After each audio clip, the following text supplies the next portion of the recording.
नमस्कार दोस्तों, आप कहानी सुन रहे हैं। अलंकार उपन्यास मुंशी प्रेमचंद। अलंकार अध्याय 5। पापनाशी ने एक नौक पर बैठकर, जो सिरापियन के धमाश्रम के लिए खाद्य पदार्थ लिए जा रही थी, अपनी यात्रा समाप्त की और निज स्थान को लौट आया। जब वह किश्ती पर से उतरा तो उसके शिष्य उसका स्वागत करने के लिए नदी तट पर आ पहुंचे और खुशियां मनाने लगे। किसी ने आकाश की ओर हाथ उठाए, किसी ने धरती पर सिर झुकाकर गुरु के चरणों को स्पर्श किया। उन्हें पहले ही से अपनी गुरु के कृतकार्य होने का आत्मज्ञान हो गया था। योगियों को किसी गुप्त और अज्ञात रीति से अपने धर्म की विजय और गौरव के समाचार मिल जाते थे, और इतनी जल्द कि लोगों को आश्चर्य होता था।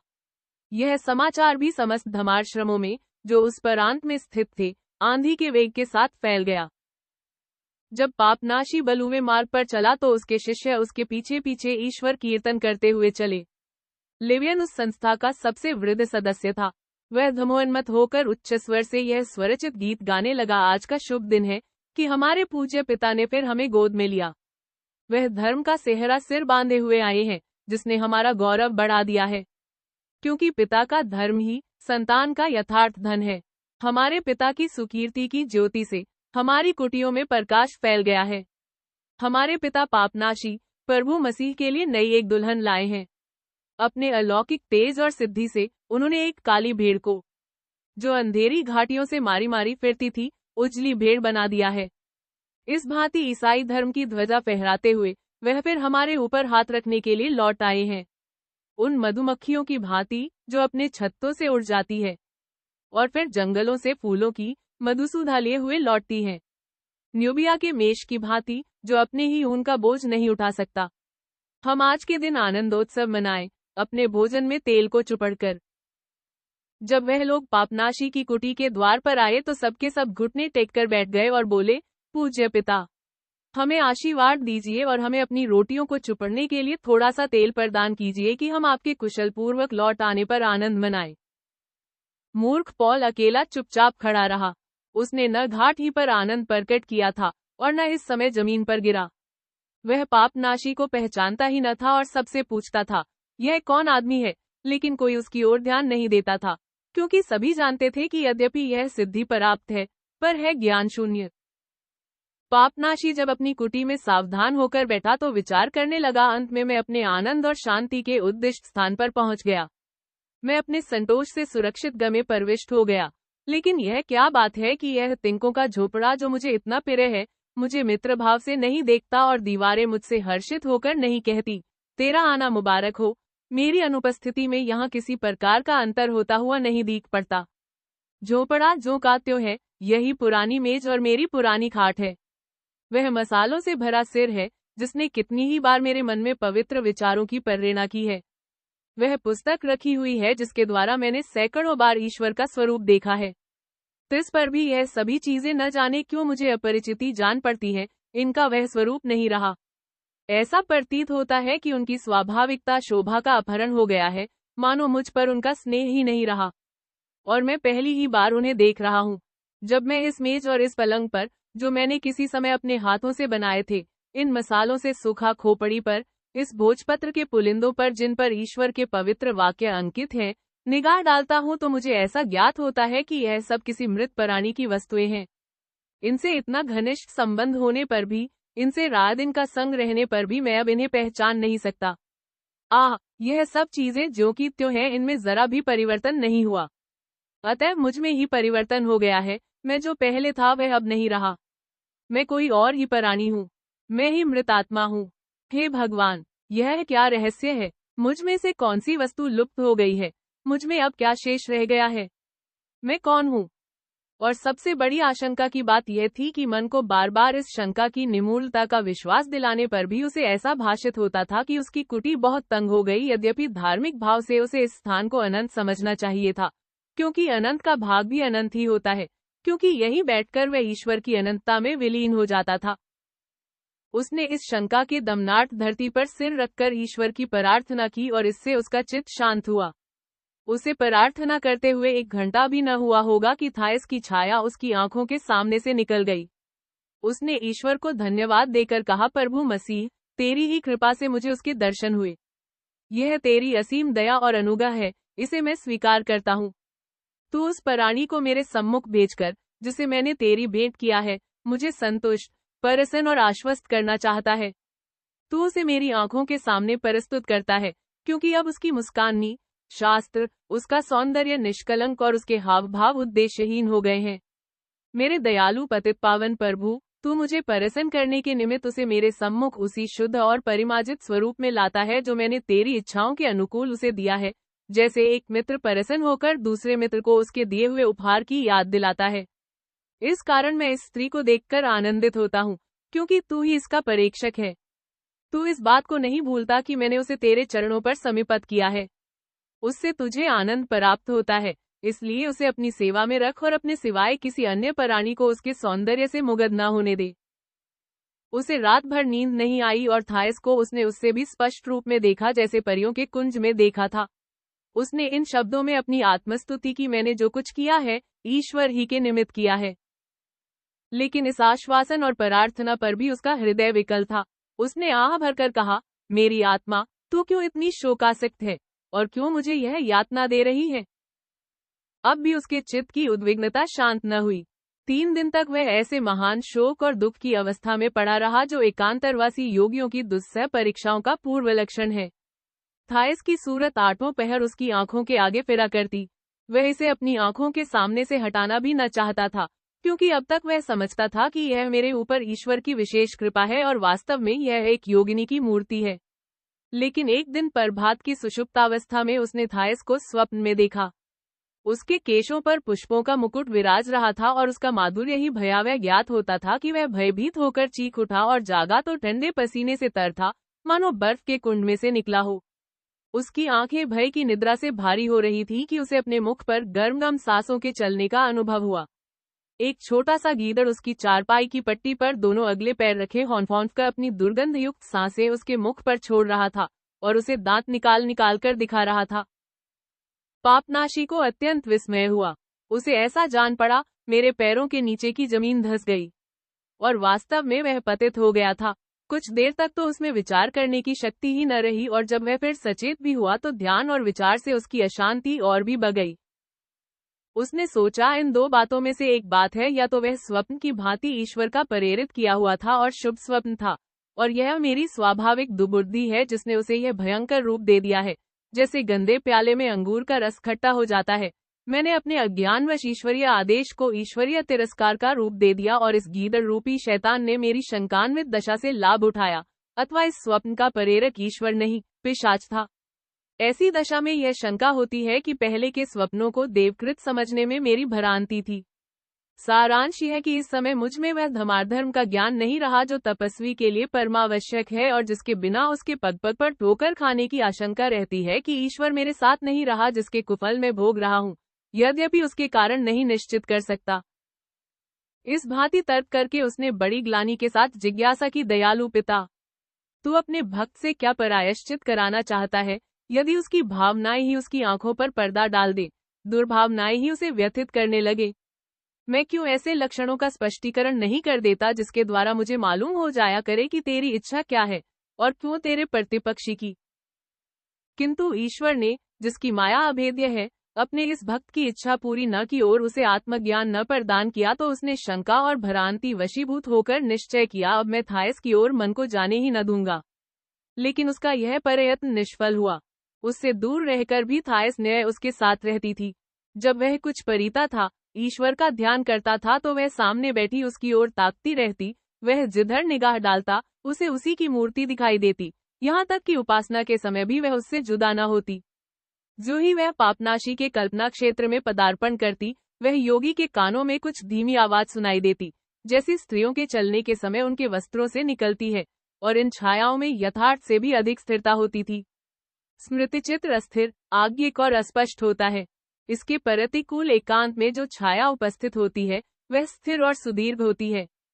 इसके प्रतिकूल एकांत में जो छाया उपस्थित होती है, वह स्थिर और सुदीर्घ होती है।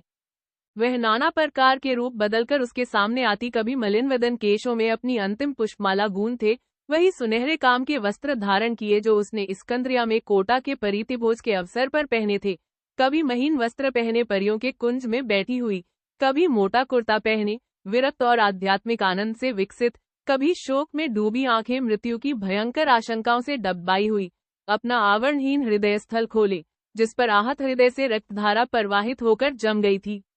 इन छाया मूर्तियों में उसे जिस बात का सबसे अधिक खेद और विस्मय होता था वह यह थी कि वह पुष्पमालाएं, वह सुंदर वस्त्र, वह महीन चादरें, वह जरी के काम की कुर्तियां जो उसने जला डाली थी, फिर जैसे लौट आई। उसे अब यह विदित होता था कि इन वस्तुओं में भी कोई अविनाशी आत्मा है, और उसने अंतर्वेदना से विकल होकर कहा, कैसी विपत्ति है कि थायस के असंख्य पापों की आत्माएं यूं मुझ पर आक्रमण कर रही हैं। जब उसने पीछे की ओर देखा तो उसे ज्ञात हुआ कि थायस खड़ी है, और इससे उसकी अशांति और भी बढ़ गई। असह्य आत्मवेदना होने लगी, लेकिन चूंकि इन सब शंकाओं और दुष्कल्पनाओं में भी उसकी छाया और मन दोनों ही पवित्र थे, इसलिए उसे ईश्वर पर विश्वास था। अतः वह इन करुण शब्दों में अनुनय विनय करता था, भगवान, तेरी मुझ पर यह कृपा क्यों? यदि मैं उनकी खोज में विधर्मियों के बीच गया तो तेरे लिए, अपने लिए नहीं। क्या यह अन्याय नहीं है कि मुझे उन कर्मों का दंड दिया जाए जो मैंने तेरा महात्म्य बढ़ाने के निमित्त किए हैं? प्यारे मसीह, आप इस घोर अन्याय से मेरी रक्षा कीजिए। मेरे त्राता, मुझे बचाइए। देव मुझ पर जो विजय प्राप्त न कर सकी, वह विजय कीर्ति उसकी छाया को न प्रदान कीजिए। मैं जानता हूँ कि मैं इस समय महासंकटों में पड़ा हुआ हूँ। मेरा जीवन इतना शंका में कभी न था। मैं जानता हूँ और अनुभव करता हूँ कि स्वप्न में प्रत्यक्ष से अधिक शक्ति है, और यह कोई आश्चर्य की बात नहीं, क्योंकि स्वप्न में स्वयं आत्मिक वस्तु होने के कारण भौतिक वस्तु होने के कारण भौतिक वस्तुओं से उच्चतर है। स्वप्न वास्तव में वस्तुओं की आत्मा है। प्लेटो यद्यपि मूर्तिवादी था, तथापि उसने विचारों के अस्तित्व को स्वीकार किया है। भगवान नरपिशाचों के उस भोज में जहाँ तू मेरे साथ था, मैंने मनुष्यों को, वह पाप मलिन अवश्य थे, किंतु कोई उन्हें विचार और बुद्धि से रहित नहीं कह सकता, इस बात पर सहमत होते सुना कि योगियों को एकांत, ध्यान और परम आनंद की अवस्था में प्रत्यक्ष वस्तुएं दिखाई देती हैं। परम पिता, आपने पवित्र ग्रंथ स्वयं कितनी ही बार स्वप्न के गुणों को और छाया मूर्तियों की शक्तियों को, चाहे वह तेरी ओर से हो या तेरे शत्रु की ओर से, स्पष्ट और कई स्थानों पर स्वीकार किया है। फिर यदि मैं भ्रांति में जा पड़ा तो मुझे क्यों इतना कष्ट दिया जा रहा है? पहले पापनाशी ईश्वर से तर्क न करता था, वह निरापद भाव से उसके आदेशों का पालन करता था, पर अब उसमें एक नए भाव का विकास हुआ। उसने ईश्वर से प्रश्न और शंकाएं करनी शुरू की, किंतु ईश्वर ने उसे वह प्रकाश न दिखाया जिसका वह इच्छुक था। उसकी रातें एक दीर्घ स्वप्न होती थी, और उसके दिन भी इस विषय में रातों ही के सदृश होते थे। एक रात वह जागा तो उसके मुख से ऐसी पश्चातापपूर्ण आहें निकल रही थी, जैसी चांदनी रात में पापाहत मनुष्यों की कब्रों से निकला करती हैं। थायस आ पहुंची थी, और उसके जख्मी पैरों से खून बह रहा था, किंतु पापनाशी रोने लगा कि वह धीरे से उसकी चारपाई पर आकर लेट गई। अब कोई संदेह न रहा, सारी शंकाएं निवृत्त हो गईं। थायस की छाया वासनायुक्त थी। उसके मन में घृणा की एक लहर उठी। वह अपनी अपवित्र शैया से झपटकर नीचे कूद पड़ा और अपना मुंह दोनों हाथों से छिपा लिया कि सूर्य का प्रकाश न पड़ने पाए। दिन की घड़ियां गुजरती जाती थी, किंतु उसकी लज्जा और ग्लानि शांत न होती थी। कुटी में पूरी शांति थी। आज बहुत दिनों के पश्चात प्रथम बार थायस को एकांत मिला। आखिर में छाया ने भी उसका साथ छोड़ दिया, और अब उसकी विलीनता भी भयंकर प्रतीत होती थी। इस स्वप्न को विस्मृत करने के लिए, इस विचार से उसके मन को हटाने के लिए अब कोई अवलंब, कोई साधन, कोई सहारा नहीं था। उसने अपने को धिक्कारा, मैंने क्यों उसे भगा न दिया?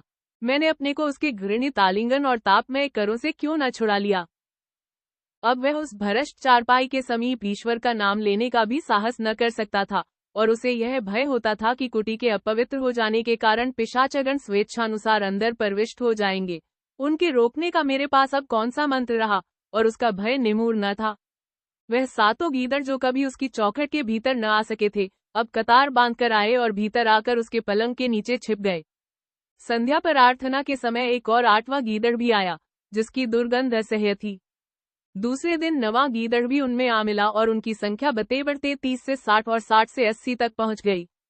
जैसे जैसे उनकी संख्या बढ़ती थी, उनका आहार छोटा होता जाता था, यहाँ तक कि वह चूहों के बराबर हो गए और सारी कुटी में फैल गए। पलंग, मेज, तिपाई, फर्श एक भी उनसे खाली न बचा। उनमें से एक मेज पर कूद गया और उसके तकिए पर चारों पैर रखकर पापनाशी के मुख की ओर जलती हुई आंखों से देखने लगा। नित्य नए नए गीदड़ आने लगे। अपने स्वप्न के भीषण पाप का प्रायश्चित करने और भ्रष्ट विचारों से बचने के लिए पापनाशी ने निश्चय किया कि अपनी कुटी से निकल जाऊं तो अब पाप का बसेरा बन गई है और मरुभूमि में दूर जाकर कठिन से कठिन तपस्याएं करूं, ऐसी सिद्धियों में रत हो जाऊं जो किसी ने सुनी भी न हो, परोपकार और उद्धार के पथ पर और भी उत्साह से चलूं। लेकिन इस निश्चय को कार्य रूप में लाने से पहले वह संत पालम के पास उससे परामर्श करने गया। उसने पालम को अपने बगीचे में पौधों को सींचते हुए पाया। संध्या हो गई थी। नील नदी की नीली धारा ऊंचे पर्वतों के दामन में बह रही थी। वह सात्विक हृदय वृद्ध साधु धीरे धीरे चल रहा था कि कहीं वह कबूतर चौंक कर उड़ न जाए जो उसके कंधे पर आ बैठा था। पापनाशी को देखकर उसने कहा, भाई पापनाशी को नमस्कार करता हूँ। देखो, परम पिता कितना दयालु है। वह मेरे पास अपने रचे हुए पशुओं को भेजता है कि मैं उनके साथ उनका कीर्तिगान करूं और हवा में उड़ने वाले पक्षियों को देखकर उनकी अनंत लीला का आनंद उठाऊं। इस कबूतर को देखो, उसकी गर्दन के बदलते हुए रंगों को देखो, क्या वह ईश्वर की सुंदर रचना नहीं है? लेकिन तुम तो मेरे पास किसी धार्मिक विषय पर बातें करने आए हो न। यह लो, मैं अपना डोल रखे देता हूँ और तुम्हारी बातें सुनने को तैयार हूँ। पापनाशी ने वृद्ध साधु से अपनी स्कंद्रिया की यात्रा, थाइस के उद्गार, वहां से लौटने दिनों की दूषित कल्पनाओं और रातों के दुस्वप्नों का सारा वृतांत कह सुनाया। उस रात के पाप स्वप्न और गीदड़ों के झुंड की बात भी न छिपाई और तब उससे पूछा, पूज्य पिता, क्या ऐसी असाधारण योगिक्याएं करनी चाहिए कि परेतराज भी चकित हो जाए? पालम संत ने उत्तर दिया, भाई पापनाशी, मैं क्षुद्र पापी पुरुष हूँ और अपना सारा जीवन बगीचे में हिरणों, कबूतरों और खरहों के साथ व्यतीत करने के कारण मुझे मनुष्यों का बहुत कम ज्ञान है। लेकिन मुझे ऐसा प्रतीत होता है कि तुम्हारी दुश्चिताओं का कारण कुछ और ही है। तुम इतने दिनों तक व्यवहारिक संसार में रहने के बाद एकाएक निर्जन शांति में आ गए हो। ऐसे आकस्मिक परिवर्तनों से आत्मा का स्वास्थ्य बिगड़ जाए तो आश्चर्य की बात नहीं। बंधुवर, तुम्हारी दशा उस प्राणी की सी है जो एक ही क्षण में अत्यधिक ताप से शीत में आ पहुंचे। उसे तुरंत खांसी और ज्वर घेर लेते हैं। बंधु, तुम्हारे लिए मेरी यह सलाह है कि किसी निर्जन मरुस्थल में जाने के बदले मन बहलाव के ऐसे काम करो जो तपस्वियों और साधुओं के सर्वथा योग्य हैं। तुम्हारी जगह में होता तो समीपवर्ती धमाश्रमों की सैर करता। इनमें से कई देखने के योग्य हैं, लोग उनकी बड़ी प्रशंसा करते हैं। सिरापियन के ऋषिगृह में 1432 कुटियां बनी हुई हैं और तपस्वियों को उतने वर्गों में विभक्त किया गया है जितने अक्षर यूनानी लिपि में हैं। मुझसे लोगों ने यह भी कहा है कि इस वगीरकरण में अक्षर, आकार और साधकों की मनोवृत्तियों में एक प्रकार की अनुरूपता का ध्यान रखा जाता है। उदाहरणतः वह लोग जो र वर्ग के अंतर्गत रखे जाते हैं चंचल प्रकृति के होते हैं और जो लोग शांत प्रकृति के हैं वह प के अंतर्गत रखे जाते हैं। बंधुवर, तुम्हारी जगह में होता तो अपनी आंखों से इस रहस्य को देखता और जब तक ऐसे अद्भुत स्थान की सैर न कर लेता, चैन न लेता। क्या तुम इसे अद्भुत नहीं समझते? किसी की मनोवृत्तियों का अनुमान कर लेना कितना कठिन है और जो लोग निम्न श्रेणी में रखा जाना स्वीकार कर लेते हैं, वह वास्तव में साधु हैं, क्योंकि उनकी आत्मशुद्धि का लक्ष्य उनके सामने रहता है। वह जानते हैं कि हम किस भांति जीवन व्यतीत करने से सरल अक्षरों के अंतर्गत हो सकते हैं। इसके अतिरिक्त व्रतधारियों के देखने और मनन करने योग्य और भी कितनी ही बातें हैं। मैं भिन्न भिन्न संगतों को जो नील नदी के तट पर फैली हुई हैं, अवश्य देखता, उनके नियमों और सिद्धांतों का अवलोकन करता, एक आश्रम की नियमावली की दूसरे से तुलना करता कि उनमें क्या अंतर है, क्या दोष है, क्या गुण है। तुम जैसी धर्मात्मा पुरुष के लिए यह आलोचना सर्वथा योग्य है। तुमने लोगों से यह अवश्य ही सुना होगा कि ऋषि एनफ्रेम ने अपने आश्रम के लिए बड़े उत्कृष्ट धार्मिक नियमों की रचना की है। उनकी आज्ञा लेकर तुम इस नियमावली की नकल कर सकते हो क्योंकि तुम्हारे अक्षर बड़े सुंदर होते हैं। मैं नहीं लिख सकता क्योंकि मेरे हाथ फावड़ा चलाते चलाते इतने कठोर हो गए हैं कि उनमें पतली कलम को भोजपत्र पर चलाने की क्षमता ही नहीं रही। लिखने के लिए हाथों का कोमल होना जरूरी है। लेकिन बंधुवर, तुम तो लिखने में चतुर हो और तुम्हें ईश्वर को धन्यवाद देना चाहिए कि उसने तुम्हें यह विद्या प्रदान की, क्योंकि सुंदर लिपियों की जितनी प्रशंसा की जाए थोड़ी है। ग्रंथों की नकल करना और परिना बुरे विचारों से बचने का बहुत ही उत्तम साधन है। बंधु पापनाशी, तुम हमारे श्रद्धेय ऋषियों पालम और एंतोनी के सदुपदेशों को लिपिबद्ध क्यों नहीं कर डालते? ऐसे धार्मिक कामों में लगे रहने से शनैः तुम चित्त और आत्मा की शांति को पुनः लाभ कर लोगे, फिर एकांत तुम्हें सुखद जान पड़ेगा और शीघ्र ही तुम इस योग्य हो जाओगे कि आत्मशुद्धि की उन त्रिक्रियाओं में प्रवृत्त हो जाओगे जिनमें तुम्हारी यात्रा ने विघ्न डाल दिया था। लेकिन कठिन कष्टों और दमनकारी वेदनाओं के सहन से तुम्हें बहुत आशा न रखनी चाहिए। जब पिता एंटोनी हमारे बीच में थे तो कहा करते थे, बहुत व्रत रखने से दुर्बलता आती है और दुर्बलता से आलस्य पैदा होता है। कुछ ऐसे तपस्वी हैं जो कई दिनों तक लगातार अनशन व्रत रख अपने शरीर को चौपट कर डालते हैं। उनके विषय में यह कहना सर्वथा सत्य है कि वह अपने ही हाथों से अपनी छाती पर कटार मार लेते हैं और अपने को किसी प्रकार की रुकावट के शैतान के हाथों में सौंप देते हैं। यह उस पुनीतात्मा एंटोनी के विचार थे। मैं अज्ञानी मूर्ख बुढ़ा हूँ, लेकिन गुरु के मुख से जो कुछ सुना था वह अब तक याद है। पापनाशी ने पालम संत को इस शुभादेश के लिए धन्यवाद दिया और उस पर विचार करने का वादा किया। जब वह उससे विदा होकर नरकटों के बाड़े के बाहर आ गया जो बगीचे के चारों ओर बना हुआ था, तो उसने पीछे फिरकर देखा। सरल जीवन मुक्त साधु पालम पौधों को पानी दे रहा था और उसकी झुकी हुई कमर पर कबूतर बैठा उसके साथ साथ घूमता था। इस दृश्य को देखकर पापनाशी रो पड़ा।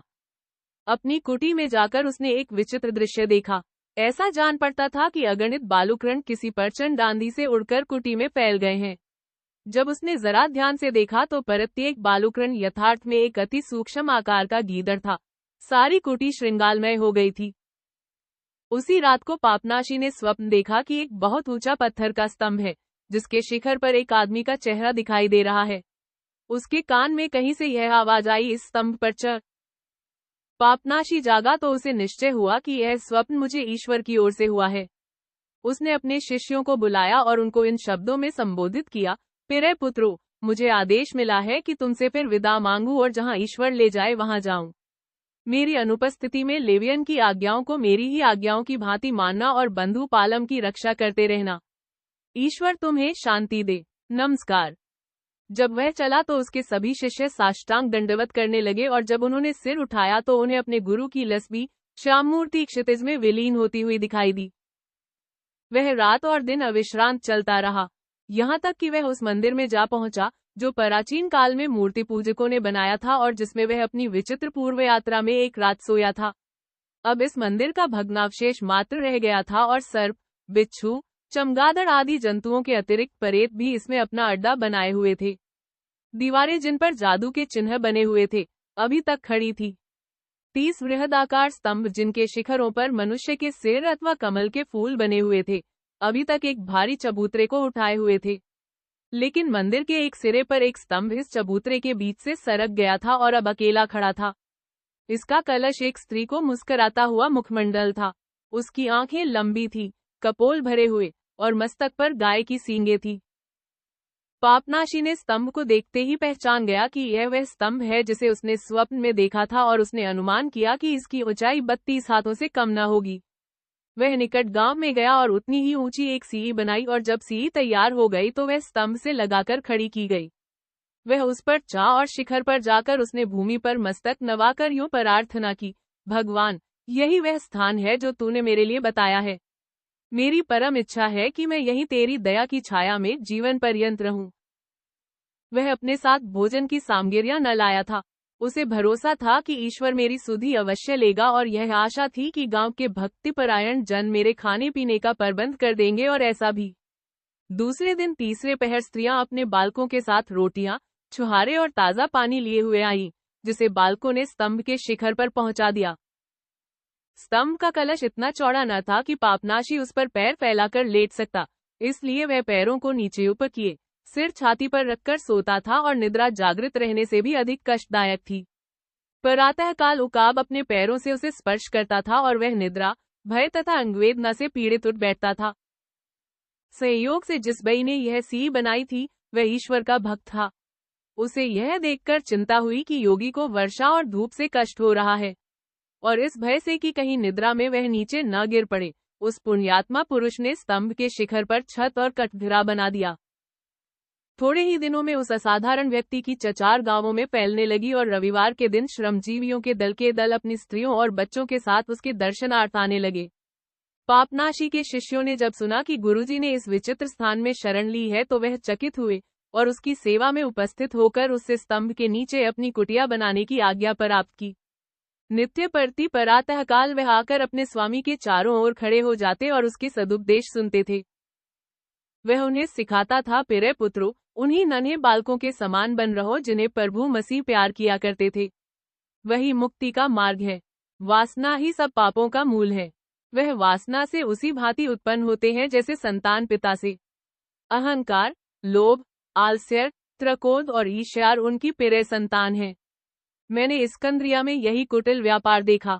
मैंने धन संपन्न पुरुषों को कुचेष्टाओं में प्रवाहित होते देखा है, जो उस नदी की बाकी भांति है जिसमें मैला जल भरा हो। वह उन्हें दुख की खाड़ी में बहा ले जाता है।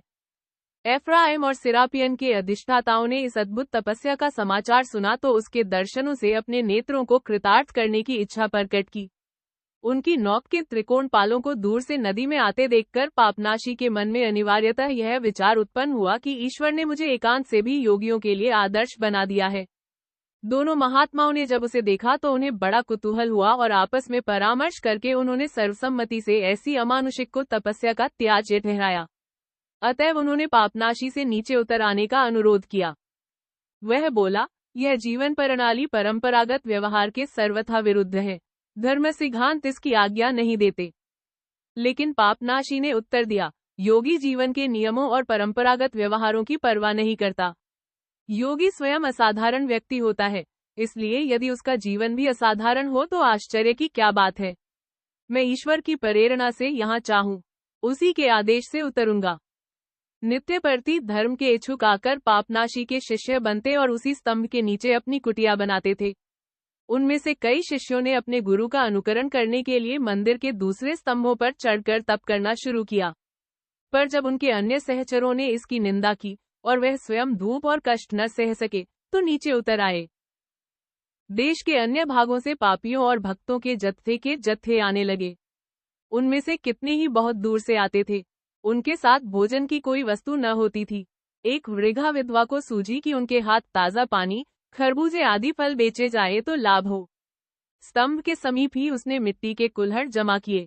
एक नीली चादर तानकर उसने नीचे फलों की टोकरियां सजाई और पीछे खड़ी होकर हाँक लगाने लगी, ठंडा पानी, ताज़ा फल, जिसे खाना या पानी पीना हो चला आवे। इसकी देखा देखी एक नानबाई थोड़ी सी लाल ईंटें लाया और समीप ही अपना तंदूर बनाया। इसमें सादी और खमीरी रोटियां सेककर वह ग्राहकों को खिलाता था। यात्रियों की संख्या दिन प्रतिदिन बढ़ने लगी। मिस्र देश के बड़े बड़े शहरों से भी लोग आने लगे। यह देखकर एक लोभ आदमी ने मुसाफिरों और नौकरों, ऊंटों, खच्चरों आदि को ठहराने के लिए एक सराय बनवाई। थोड़े ही दिन में उस स्तंभ के सामने एक बाजार लग गया, जहां मधुए अपनी मछलियां और किसान अपने फल मेवे लाला कर बेचने लगे। एक नाई भी आ पहुंचा जो किसी वृक्ष की छांव में बैठकर यात्रियों की हजामत बनाता था और दिल्लगी की बातें करके लोगों को हंसाता था। पुराना मंदिर इतने दिन उजड़े रहने के बाद फिर आबाद हुआ। जहां रात दिन निर्जनता और नीरवता का आधिपत्य रहता था, वहां अब जीवन के दृश्य और चिन्ह दिखाई देने लगे। हरदम चहल पहल रहती। भटियारों ने पुराने मंदिर के तहखानों के शराबखाने बना दिए और स्तंभ पर पापनाशी के चित्र लटकाकर उसके नीचे यूनानी और मिस्री लिपियों में यह विज्ञापन लगा दिए, अनार की शराब, अंजीर की शराब और सिलिसिया की सच्ची जौ की शराब यहाँ मिलती है। दुकानदारों ने उन दीवारों पर, जिन पर पवित्र और सुंदर बेलबूटे अंकित किए हुए थे, रस्सियों से गूंथकर प्याज लटका दिए। तली हुई मछलियां, मरे हुए खरहे और भेड़ों की लाशें सजाई हुई दिखाई देने लगी। संध्या समय इस खंडहर के पुराने निवासी अर्थात चूहे सफ बांधकर नदी की ओर दौड़ते और बगुले संदेहात्मक भाव से मर्दन उठाकर ऊंची कार्निसों पर बैठ जाते, लेकिन वहां भी उन्हें पाकशालाओं के धुएं, शराबियों के शोरगुल और शराब बेचने वालों की हाँक पुकार से चैन न मिलता। चारों तरफ कोठी वालों ने सड़कें, मकान, चच, धर्मशालाएं और ऋषियों के आश्रम बनवा दिए। 6 महीने न गुजरने पाए थे कि वहां एक अच्छा खासा शहर बस गया, जहां रक्षाकारी विभाग, न्याय, कारागार सभी बन गए और वृद्ध मुंशी ने एक पाठशाला भी खोल ली। जंगल में मंगल हो गया, ऊसर में बाग लहराने लगा। यात्रियों का रात दिन तांता लगा रहता। शहर ईसाई धर्म के प्रधान पदाधिकारी भी श्रद्धा के वशीभूत होकर आने लगे। एंटियोक का प्रधान, जो उस समय सहयोग से मिस्र में था, अपने समस्त अनुयायियों के साथ आया। उसने पापनाशी के असाधारण तप की मुक्तकंठ से प्रशंसा की। मिस्र के अन्य उच्च महारथियों ने इस सम्मति का अनुमोदन किया।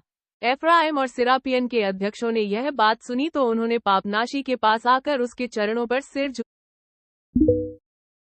झुकाया और पहले इस तपस्या के विरुद्ध जो विचार प्रकट किए थे उनके लिए लज्जित हुए और क्षमा मांगी। पापनाशी ने उत्तर दिया, बंधुओं, यथार्थ यह है कि मैं जो तपस्या कर रहा हूँ वह केवल उन प्रलोभनों और दुरिच्छाओं के निवारण के लिए है जो सर्वत्र मुझे घेरे रहते हैं और जिनकी संख्या तथा शक्ति को देखकर मैं दहल उठता हूँ। मनुष्य का बाह्य रूप बहुत ही सूक्ष्म और स्वल्प होता है। इस ऊंचे शिखर पर से मैं मनुष्यों की चींटियों के समान जमीन पर रेंगते देखता हूँ, किंतु मनुष्य को अंदर से देखो तो यह अनंत और अपार है। वह संसार के समाकार है क्योंकि संसार उसके अंतर्गत है। मेरे सामने जो कुछ है यह आश्रय, यह अतिथिशालाएं, नदी पर तैरने वाली नौकाएं, यह गराम खेत, वनोपवन, नदियां, नहरें, पर्वत, मरुस्थल व उसकी तुलना नहीं कर सकते जो मुझ में है। मैं अपने विराट अंतस्थल में असंख्य नगरों और सीमाशून्य पर्वतों को छिपाए हुए हूँ, और इस विराट अंतस्थल पर इच्छाएं उसी भांति आच्छादित है जैसे निशा पृथ्वी पर आच्छादित हो जाती है। मैं, केवल मैं, अविचार एक जगत हूँ। 7वें महीने में इस्कंद्रिया से बुबेस्तीस और सायम नाम की 2 वंध्या स्त्रियां इस लालसा में आई कि महात्मा के आशीर्वाद और स्तंभ के अलौकिक गुणों से उनकी संतान होगी। अपनी ऊसर देह को पत्थर से रगड़ा। इन स्त्रियों के पीछे जहां तक निगाह पहुंचती थी, रथों, पालकियों और डोलियों का एक जुलूस चला आता था जो स्तंभ के पास आकर रुक गया और इस देव पुरुष के दर्शन के लिए धक्का करने लगा। इन सवारियों में से ऐसे रोगी निकले जिनको देखकर हृदय कांप उठता था। माताएं ऐसे बालकों को लाई थी जिनके अंग टेढ़े हो गए थे, आंखें निकल आई थी और गले बैठ गए थे। पापनाशी ने उनकी देह पर अपना हाथ रखा। तब अंधे, हाथों से टटोलते, पापनाशी की ओर 2 रक्तमय छिद्रों से ताकते हुए आए। पक्षाघात पीड़ित प्राणियों ने अपने गतिशून्य सूखे तथा संकुचित अंगों की पापनाशी के सम्मुख उपस्थित किया। लंगड़ों ने अपनी टांगे दिखाई। कछुई के रोग वाली स्त्रियां दोनों हाथों से अपनी छाती को दबाए हुए आई और उसके सामने अपने जर्जर वक्ष खोल दिए। जलोदर के रोगी, शराब के पीपों की भांति फूले हुए, उसके सम्मुख भूमि पर लेटाए गए। पापनाशी ने इन समस्त रोगी प्राणियों को आशीर्वाद दिया। फीलपाव से पीड़ित हबशी संभल कर चलते हुए आए और उसकी ओर करुण नेत्रों से ताकने लगे। उसने उनके ऊपर सलीब का चिन्ह बना दिया। एक युवती बड़ी दूर से डोली में लाई गई थी। रक्त उगलने के बाद 3 दिन से उसने आंखें न खोली थी। वह एक मोम की मूर्ति की भांति दिखती थी और उसके माता पिता ने उसे मुर्दा समझकर उसकी छाती पर खजूर की एक पत्ती रख दी थी। पापनाशी ने जो ही ईश्वर से प्रार्थना की, युवती ने सिर उठाया और आंखें खोल दी। यात्रियों ने अपने घर लौटकर इन सिद्धियों की चचार की तो मिर्गी के रोगी भी दौड़े। मिस्र के सभी प्रांतों से अगणित रोगी आकर जमा हो गए। जो ही उन्होंने यह स्तंभ देखा तो मूर्छित हो गए, जमीन पर लौटने लगे और उनके हाथ पैर अकड़ गए। यद्यपि यह किसी को विश्वास न आएगा, किंतु वहां जितने आदमी मौजूद थे, सबके सब बौखला उठे और रोगियों की भांति कुलांचे खाने लगे। पंडित और पुजारी, स्त्री और पुरुष सबके सब तले ऊपर लोटने पोटने लगे। सबों के अंग अकड़े हुए थे, मुंह से फिचकुर बहता था, मिट्टी से मुठियां भर भर कर फांकते और अनर्गल शब्द मुंह से निकालते थे। पापनाशी ने शिखर पर से यह कुतूहलजनक दृश्य देखा तो उसके समस्त शरीर में विप्लव सा होने लगा। उसने ईश्वर से प्रार्थना की, भगवान, मैं ही छोड़ा हुआ बकरा हूँ और मैं अपने ऊपर इन सारे प्राणियों के पापों का भार लेता हूँ, और यही कारण है कि मेरा शरीर प्रेतों और पिशाचों से भरा हुआ है। जब कोई रोगी चंगा होकर जाता था तो लोग उसका स्वागत करते थे, उसका लुजूस निकालते थे, बाजे बजाते, फूल उड़ाते और उसके घर तक पहुंचाते थे, और लाखों कंठों से यह ध्वनि निकलती थी, हमारे प्रभु मसीह फिर अवतरित हुए। बैसाखियों के सहारे चलने वाले दुर्बल रोगी जब आरोग्य लाभ कर लेते थे तो अपनी बैसाखियां इसी स्तंभ में लटका देते थे। हजारों बैसाखियां लटकती हुई दिखाई देती थी और प्रतिदिन उनकी संख्या बढ़ती ही जाती थी। अपनी मुराद पाने वाली स्त्रियां फूल की माला लटका देती थी। कितने ही यूनानी यात्रियों ने पापनाशी के प्रति श्रद्धा में दोहे अंकित कर दिए। जो यात्री आता था वह स्तंभ पर अपना नाम अंकित कर देता था। अतः स्तंभ पर जहां तक आदमी के हाथ पहुंच सकते थे, उस समय की समस्त लिपियों लैटिन, यूनानी, मिस्त्री, इब्रानी, सुरयानी और जंदी का विचित्र सम्मिश्रण दृष्टिगोचर था। जब ईस्टर का उत्सव आया तो इस चमत्कारों और सिद्धियों के नगर में इतनी भीड़भाड़ हुई, देश देशांतरों के यात्रियों का ऐसा जमघट हुआ कि बड़े बड़े बुढ़े कहते कि पुराने जादूगरों के दिन फिर लौट आए। सभी प्रकार के मनुष्य नाना प्रकार के वस्त्र पहने हुए वहां नजर आते थे। मिस्र निवासियों के धरीदार कपड़े, अरबों में लेपाजामे, हबशियों के श्वेत जांघिए, यूनानियों के ऊंचे चुगे, रोम निवासियों के नीचे लबादे, असभ्य जातियों के लाल सुथने और वेश्याओं की किमखाब की पेशवाजें, भांति भांति की टोपियों, मुरासों, कमरबंदों और जूतों, इन सभी कलेवरों की झांकियां मिल जाती थी। कहीं कोई महिला मुंह पर नकाब डाले गधे पर सवार चली जाती थी, जिसके आगोगे हबशी खोजे मुसाफिरों को हटाने के लिए छड़ियां घुमाते, हटो बचो रास्ता दो का शोर मचाते रहते थे। कहीं बाजीगरों के खेल होते थे। बाजीगर जमीन पर एक जाजिम बिछाए मौन दर्शकों के समान अद्भुत छलांगे मारता और भांति भांति के करतब दिखाता था। कभी रस्सी पर चढ़कर ताली बाजाता, कभी बांस गाड़कर उस पर चढ़ जाता और शिखर पर सिर नीचे पैर ऊपर करके खड़ा हो जाता। कहीं मदारियों के खेल थे, कहीं बंदरों के नाच, कहीं भालुओं की भद्दी नकलें। सपेरे पिटारियों में से सांप निकालकर दिखाते, हथेली पर बिच्छू दिखाते और सांप का विष उतारने वाली जड़ी बेचते थे। कितना शोर था, कितना धूल, कितनी चकमदमग। कहीं ऊंटवान ऊंटों को पीट रहा है और जोर जोर से गालियां दे रहा है, कहीं फेरी वाले गली में एक झोली लटकाए चिल्ला चिल्लाकर को की बातीजें और भूत प्रेत आदि व्याधियों के मंत्र बेचते फिरते हैं, कहीं साधुगण स्वर मिलाकर बाइबल के भजन गा रहे हैं, कहीं भेड़े मिमिया रही हैं, कहीं गधे रैंग रहे हैं, मल्लाह यात्रियों को पुकारते हैं देर मत करो। कहीं भिन्न भिन्न प्रांतों की स्त्रियां अपने खोए हुए बालकों को पुकार रही हैं, कोई रोता है और कहीं खुशी में लोग आतिशबाजी छोड़ते हैं। इन समस्त ध्वनियों के मिलने से ऐसा शोर होता था कि कान के पर्दे फटे जाते थे। और इन सबसे प्रबल ध्वनि उन हबशी लड़कों की थी जो गले फाड़कर खजूर बेचते फिरते थे। और इन समस्त जनसमूह को खुले हुए मैदान में भी सांस लेने को हवा न मयस्सर होती थी। स्त्रियों के कपड़ों की महक, हबशियों के वस्त्रों की दुर्गंध, खाना पकाने के धुएं और कपूर, लोहबान आदि की सुगंध से जो भक्तजन महात्मा पापनाशी के सम्मुख जलाते थे, समस्त वायुमंडल दूषित हो गया था। लोगों के दम घुटने लगते थे। जब रात आई तो लोगों ने अलाव जलाए, मशालें और लालटेनें जलाई गईं, किंतु लाल प्रकाश की छाया और काली सूरतों के सिवा और कुछ न दिखाई देता था। मेले के एक तरफ एक वृद्ध पुरुष तेली धुआंती कुप्पी जलाए पुराने जमाने की एक कहानी कह रहा था। श्रोता लोग घेरा बनाए हुए थे। बूढ़े का चेहरा धुंधले प्रकाश में चमक रहा था। वह भाव बनाकर कहानी कहता था और उसकी परछाई उसके प्रत्येक भाव को बाबड़ाकर दिखाती थी। श्रोतागण परछाई के विकृत अभिनय देख देखकर खुश होते थे। यह कहानी बिट्रियू की प्रेम कथा थी। बिट्रियू ने अपने हृदय पर जादू कर दिया था और छाती से निकालकर एक बबूल के वृक्ष में रखकर स्वयं वृक्ष का रूप धारण कर लिया था। कहानी पुरानी थी, श्रोताओं ने सैकड़ों ही बार इसे सुना होगा, किंतु वृद्ध की वर्णशैली बड़ी चित्ताकर्षक थी। इसने कहानी को मजेदार बना दिया था। शराबखानों में मद के प्यासे कुर्सियों पर लेटे हुए भांति भांति के सुधारस पान कर रहे थे और बोतलें खाली करते चले जाते थे। नर्तकियां आंखों में सुरमा लगाए और पेट खोले उनके सामने नाचती और कोई धार्मिक या श्रृंगार रस का अभिनय करती थी। एकांत कमरों में युवक चौपड़ या कोई खेल खेलते थे और वृद्धजन वेश्याओं से दिल बहला रहे थे।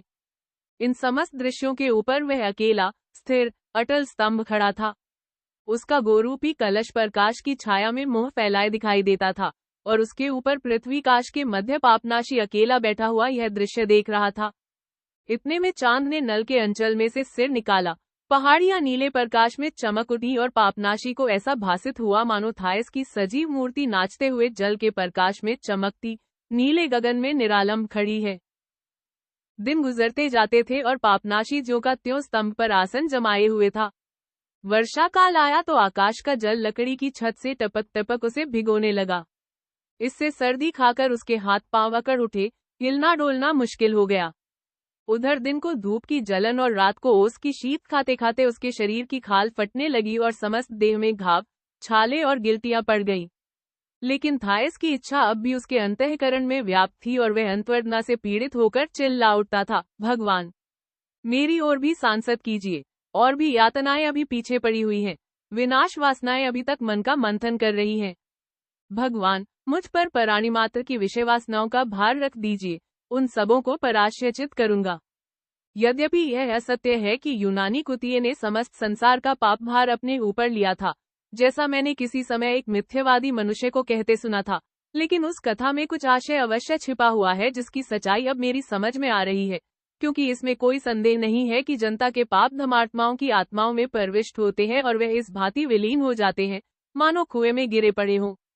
यही कारण है कि पुण्यात्माओं के मन में जितना मल भरा रहता है उतना पापियों के मन में कदापि नहीं रहता। इसलिए भगवान, मैं तुझे धन्यवाद देता हूँ कि तूने मुझे संसार का मलकुंड बना दिया है।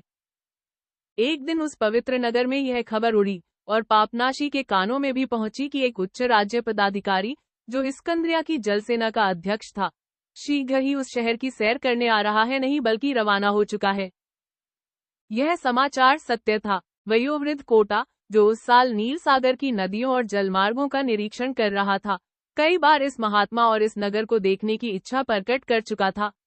इस नगर का नाम पापनाशी ही के नाम पर, पाप मोचन, रखा गया था। एक दिन प्रभात काल इस पवित्र भूमि के निवासियों ने देखा कि नील नदी श्वेत पालों से आच्छन्न हो गई है। कोटा एक सुनहरी नौक पर, जिस पर बैंगनी रंग के पाल लगे हुए थे, अपनी समस्त नाविक शक्ति के आगोगे निशाना उड़ाता चला आता है। घाट पर पहुंचकर वह उतर पड़ा और अपने मंत्री तथा अपने वैद्य एरिस्टियस के साथ नगर की तरफ चला।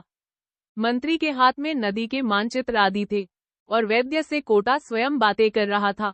वृद्धावस्था में उसे वैद्यराज की बातों में आनंद मिलता था। कोटा के पीछ सहस्त्रों मनुष्यों का जुलूस चला और जल तट पर सैनिकों की वर्दियां और राज्य कर्मचारियों के चुगे ही चुगे दिखाई देने लगे। इन चुगों में चौड़ी बैंगनी रंग की गांठ लगी थी, जो रोम की व्यवस्थापक सभा के सदस्यों का सम्मान चिन्ह थी।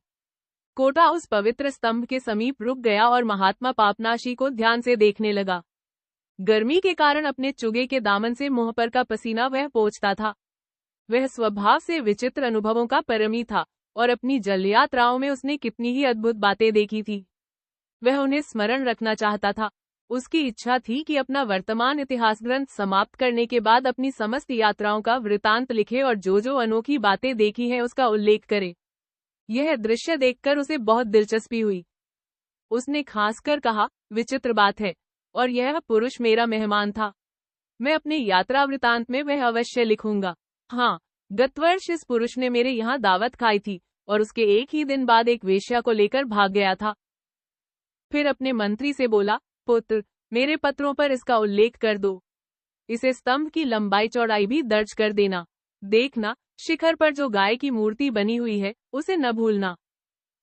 तब फिर अपना मुंह पोंछकर बोला, मुझसे विश्वस्त प्राणियों ने कहा है कि इस योगी ने साल भर से एक क्षण के लिए भी नीचे कदम नहीं रखा। क्यों एरिस्टियस, यह संभव है? कोई पुरुष पूरे साल भर तक आकाश में लटका रह सकता है? एरिस्टियस ने उत्तर दिया, किसी अस्वस्थ या उन्मत्त प्राणी के लिए जो बात संभव है। आपको शायद यह बात न मालूम होगी कि कतिपय शारीरिक और मानसिक विकार न हो, असंभव है। आपको शायद यह बात न मालूम होगी कि कतिपय शारीरिक और मानसिक विकारों से इतने अद्भुत शक्ति आ जाती है जो तंदुरुस्त आदमियों में कभी नहीं आ सकती। क्योंकि यथार्थ में अच्छा स्वास्थ्य या बुरा स्वास्थ्य स्वयं कोई वस्तु नहीं है।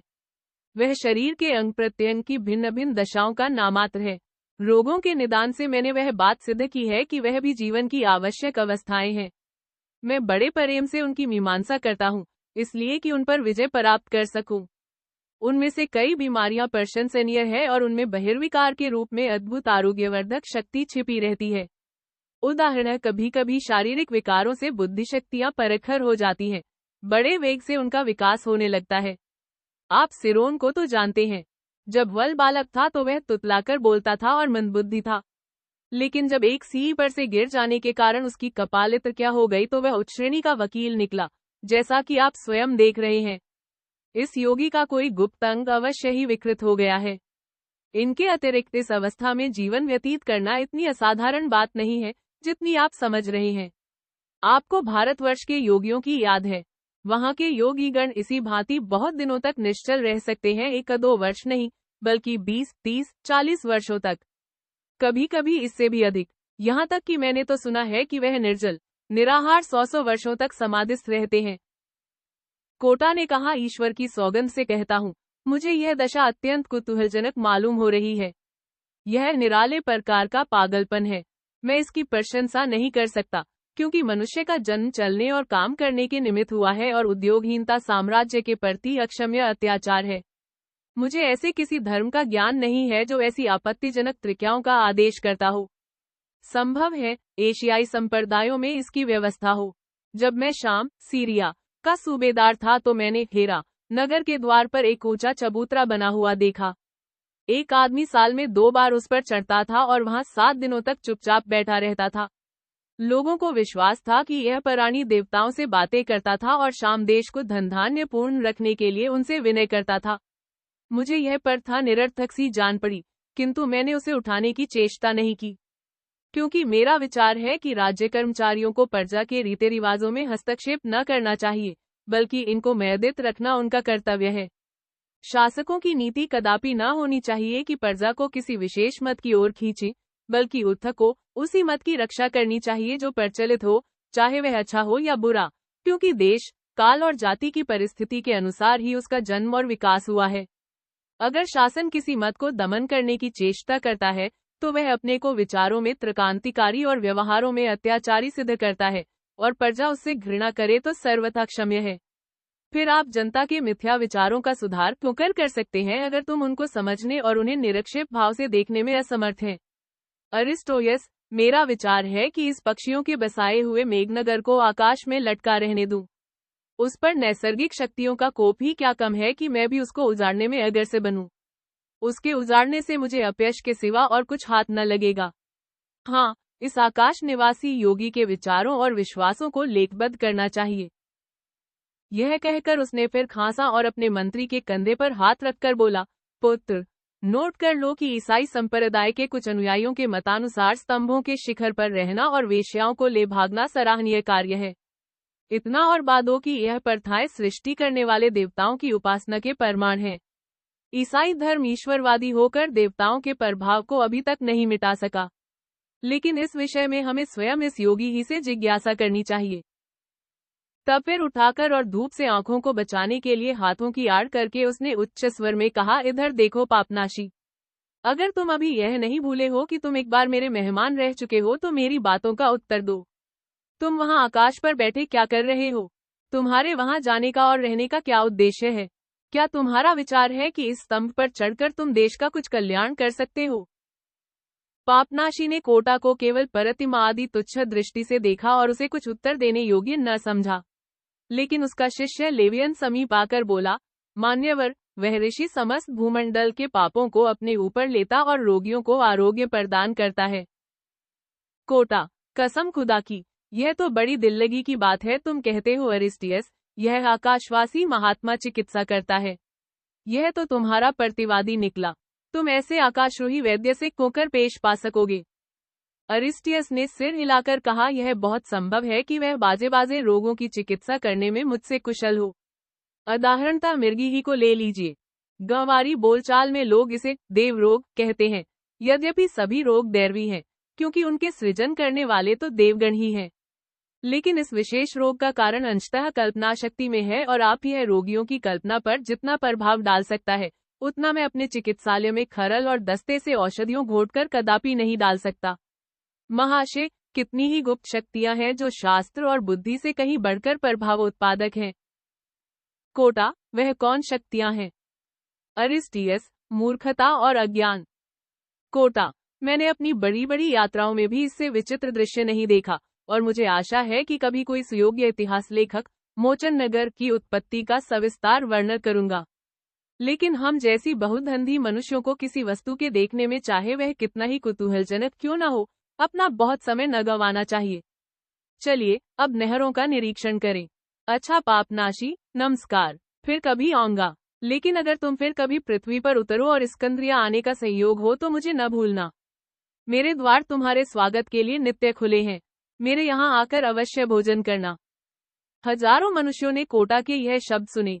एक ने दूसरे से कहा, ईसाइयों में और भी नमक मिर्च लगाया।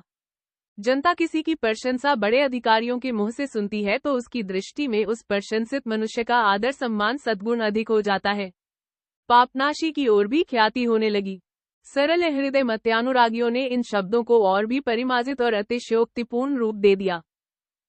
किंवदंतियां होने लगी कि महात्मा पापनाशी ने स्तंभ के शिखर पर बैठे बैठे जल सेना के अध्यक्ष को ईसाई धर्म का अनुगामी बना लिया। उसके उपदेशों में यह चमत्कार है कि सुनते ही बड़े बड़े नास्तिक भी मस्तक झुका देते हैं। कोटा के अंतिम शब्दों में भक्तों को गुप्त आशय छिपा हुआ प्रतीत हुआ।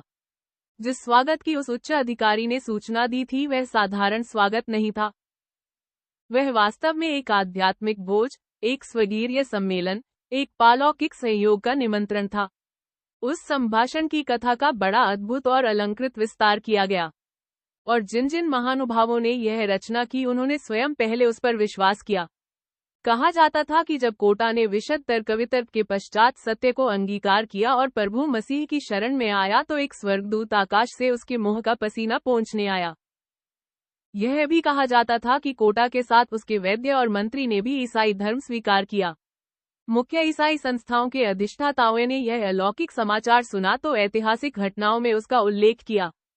इतने ख्याति लाभ के बाद यह कहना किंचित मात्र भी अतिशयोक्ति न थी कि सारा संसार पापनाशी के दर्शनों के लिए उत्कंठित हो गया। प्राच्य और पाश्चात्य दोनों ही देशों के ईसाइयों की विस्मित आंखें उनकी ओर उठने लगी।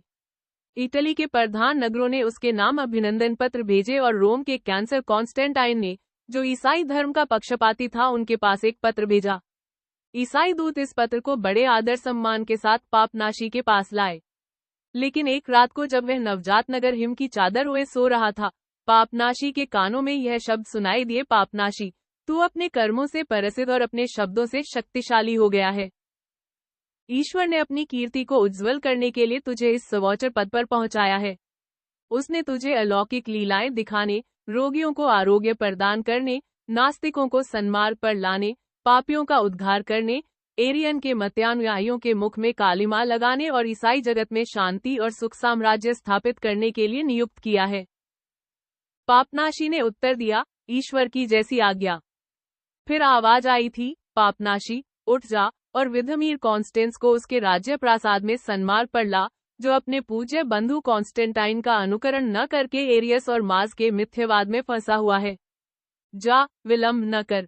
अष्टधातु के फाटक तेरे पहुंचते ही आप खुल जाएंगे और तेरी पादुकाओं की ध्वनि कैसरों के सिंहासन के सम्मुख सजे भवन की स्वर्णभूमि पर प्रतिध्वनित होगी और तेरी प्रतिभा में वाणी कॉन्स्टेंटाइन के पुत्र के हृदय को परास्त कर देगी। संयुक्त और अखंड ईसाई साम्राज्य पर राज्य करेगा और जिस प्रकार जीव देह पर शासन करता है उसी प्रकार ईसाई धर्म साम्राज्य पर शासन करेगा। धनी, रईस, राज्याधिकारी, राज्यसभा के सभासद सभी तेरे अधीन हो जाएंगे। तू जनता को लोभ से मुक्त करेगा और असभ्य जातियों के आतंकमनों का निवारण करेगा। वृद्ध कोटा, जो इस समय नौका विभाग का प्रधान है, तुझे शासन का कर्णधार बना हुआ देखकर तेरे चरण धोएगा। तेरे शरीरांत होने पर तेरी मृतदेह इस्कंद्रिया जाएगी और वहां का प्रधान मठधारी उसे एक ऋषि का स्मारक चिन्ह समझकर उसका चुंबन करेगा। जा। पापनाशी ने उत्तर दिया, ईश्वर की जैसी आज्ञा। यह कहकर उसने उठकर खड़े होने की चेष्टा की, किंतु उस आवाज ने उसकी इच्छा को ताड़कर कहा, सबसे महत्व की बात यह है कि तू सीढ़ी द्वारा मत उतर। यह तो साधारण मनुष्यों की सी बात होगी। ईश्वर ने तुझे अद्भुत शक्ति प्रदान की है। तुझ जैसे प्रतिभाशाली महात्मा को वायु में उड़ना चाहिए। नीचे कूद पड़, स्वर्ग के दूत तुझे संभालने के लिए खड़े हैं, तुरंत कूद पड़। पापनाशी ने उत्तर दिया, ईश्वर की इस संसार में उसी भांति विषय हो जैसे स्वर्ग में है। अपनी विशाल बाहें फैलाकर, मानो कि बृहदाकार पक्षी ने अपने छिद्रे पंख फैलाए हो, वह नीचे कूदने वाला ही था कि सहसा एक डरावनी, उपहास सूचक हास्य ध्वनि उसके कानों में आई। भीत होकर उसने पूछा, यह कौन हंस रहा है? उस आवाज ने उत्तर दिया, चौंकते क्यों हो? अभी तो तुम्हारी मित्रता का आरंभ हुआ है। एक दिन ऐसा आएगा जब मुझसे तुम्हारा परिचय घनिष्ठ हो जाएगा। मित्रवर, मैंने ही तुझे इस स्तंभ पर चढ़ने की प्रेरणा की थी और जिस निरापद भाव से तुमने मेरी आज्ञा शिरोधार्य की उससे मैं बहुत प्रसन्न हूँ। पापनाशी, मैं तुमसे बहुत खुश हूँ। पापनाशी ने भयभीत होकर कहा, प्रभु प्रभु, मैं तुझे अब पहचान गया, खूब पहचान गया।